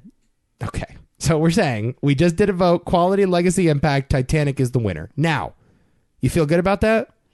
Yeah, I guess so. You gonna be able to sleep well at night? Probably. Because I don't know. Here's the thing. It's our movie Hall of Fame. It's true. So if you want to make a blood pact to abandon the rules, something we've done in the past, we're going to have to speak to the board of directors later and defend ourselves. We could go with Boogie Nights. but it's got to be a fucking... We're blood brothers on this, man. Know that we abandon our own rules and that the Movie Hall of Fame podcast will never be the same again if we put Boogie Nights in. What do you think? Well, I'd rather have Boogie Nights in there. What do you think, though? I mean, I'll do that. I do anything. I'm down for anything because I'm Adam Hall. You're ready to get crazy. Ready to get crazy. I'm worried about the precedent that we're setting. That's the thing. Because we have done this before on Strange Ones. I mean, the fact that we put The Insider in over Fight Club is strange. We put Rosemary's Baby in over 2001: A Space Odyssey. I think I'm happy we put The Insider in, though. Me too, but I mean, I think most people would say, like, where the hell is Fight Club? Or where the hell is The Sixth Sense? Sure. Yeah. I think, I hate to say it, I think we're due for this. For Titanic, unfortunately. So where is your final vote? God. I guess Titanic. You know what? It's a great movie. It is. It's fine. Titanic, welcome to the Movie Hall of Fame.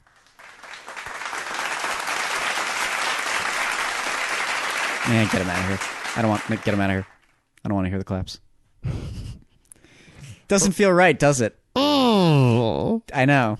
Can we change our minds? Can we change our minds so I can sleep tonight? What do you want, Nico? I want Boogie Nights in the Movie Hall of Fame.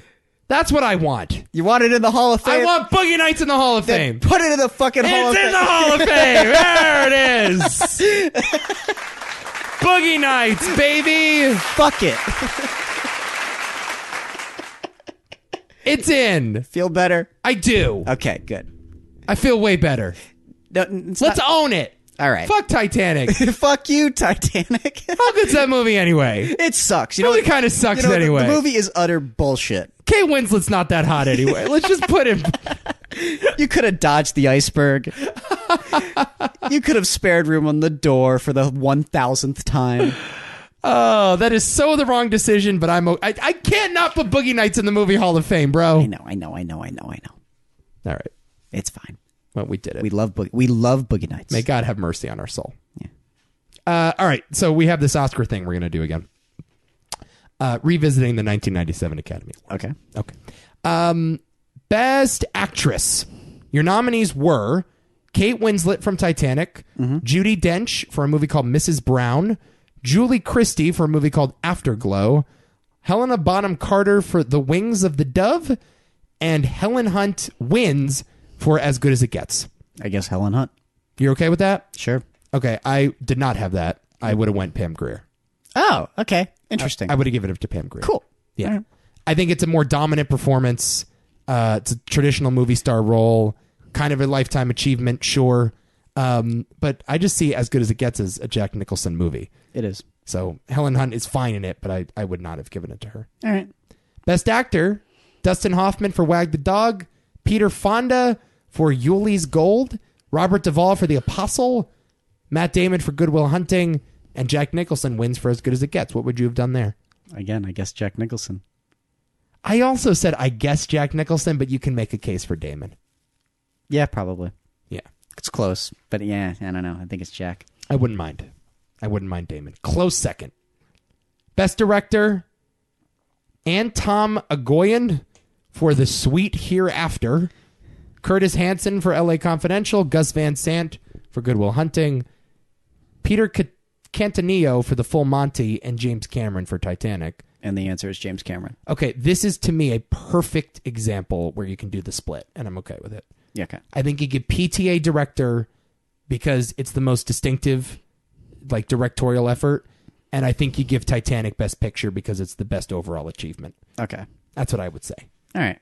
I think, and that I'm very rarely okay with the split. That's how I would have done it. All right. I could almost agree with that too if I wanted to. Yeah. Best CGI, best score. I'm fine with flipping that. Yeah. Why not? I think that's what I would do.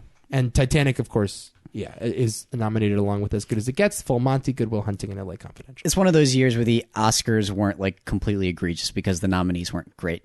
Right.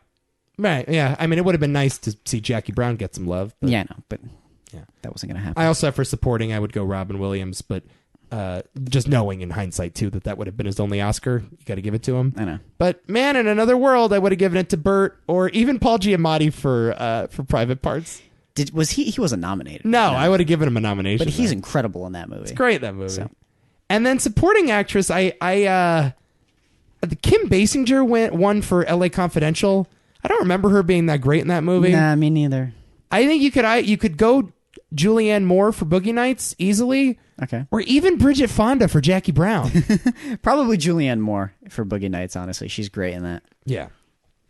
Other than that, though, not a bad job, Oscars. Okay. Yeah. Decent. Good on you. You did okay. You did.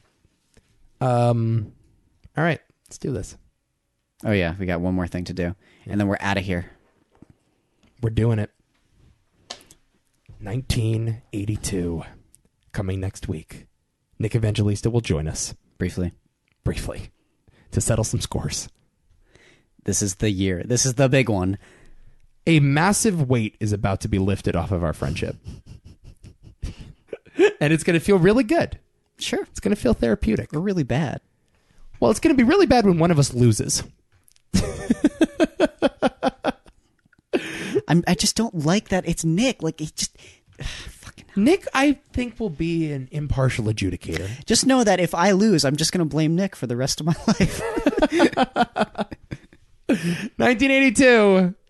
Here it comes. You want to do a draft? Yes. All right. So I will go first. Okay. I would like to nominate The Extraterrestrial.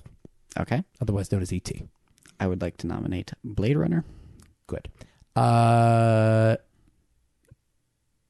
Give me Tootsie. Yeah. Tootsie. Okay. Give me King of Comedy. Ooh! Did not think that's where that was going. Mm-hmm. All right. Well, I got to go The Verdict, number 3. Good. The Thing. All right. I was waiting for that. Yeah, of course. Okay. I thought you might have went Diner, but I don't think you saw Diner, I've right? seen Diner. Okay. I love Diner. Yeah. King of Comedy. Cool. Yeah, of course. Of All course. right. Let's do this. That's a good list. Solid list. Hell yeah. Yep. All right. Blade Runner, E.T., The Thing, Tootsie, King of Comedy, and The Verdict, which you are going to enjoy this week, my friend. Can't wait for that. Yep. Catch up with them, and we'll watch, and we'll discuss next week, Movie Hall of Fame. It's going to be a bloodbath. It will. Can't wait. God. This has been the Movie Hall of Fame. Yeah, it has. Check us out on the website, tmt.media or toomanythoughtsmedia.com. Mm-hmm. Where can people find you on Twitter? At Some Adam Hall. Getting into arguments about 21st century science fiction films. Oh, yeah. Yeah. That was a decent list. You had a viral tweet the other day. Yeah. I was like, wait, people are responding to this? Stop it, people. Shut up. Get off my back. Yeah. Well, a few of them had some good lists, though. I was like, oh, that was bad. Yeah. I can get down to that. Yeah, we got to do... I'll maybe draw one up one of these days. It was a good topic. I like that topic. Yeah. Okay. Anything else for me? No. Good. Listen to Why Is This a Thing? We talked about Piranha 2, The Spawning, directed by James Cameron. Interesting film. For more James Cameron heat, check out that podcast. We'll be doing Anaconda next week. Oh boy. Mm-hmm. And a much anticipated installment of Why Is This a Thing? We've been waiting for this one for a long time. God damn it. Yeah. Jesus Christ. It's about time. Here it comes. All right. That's it. That's the show. I love you so very, very much. And until next time. Ooh, I'll do this one. Sure. Because no one's ever heard of it. Where are you? In your house. That's fucking crazy, man.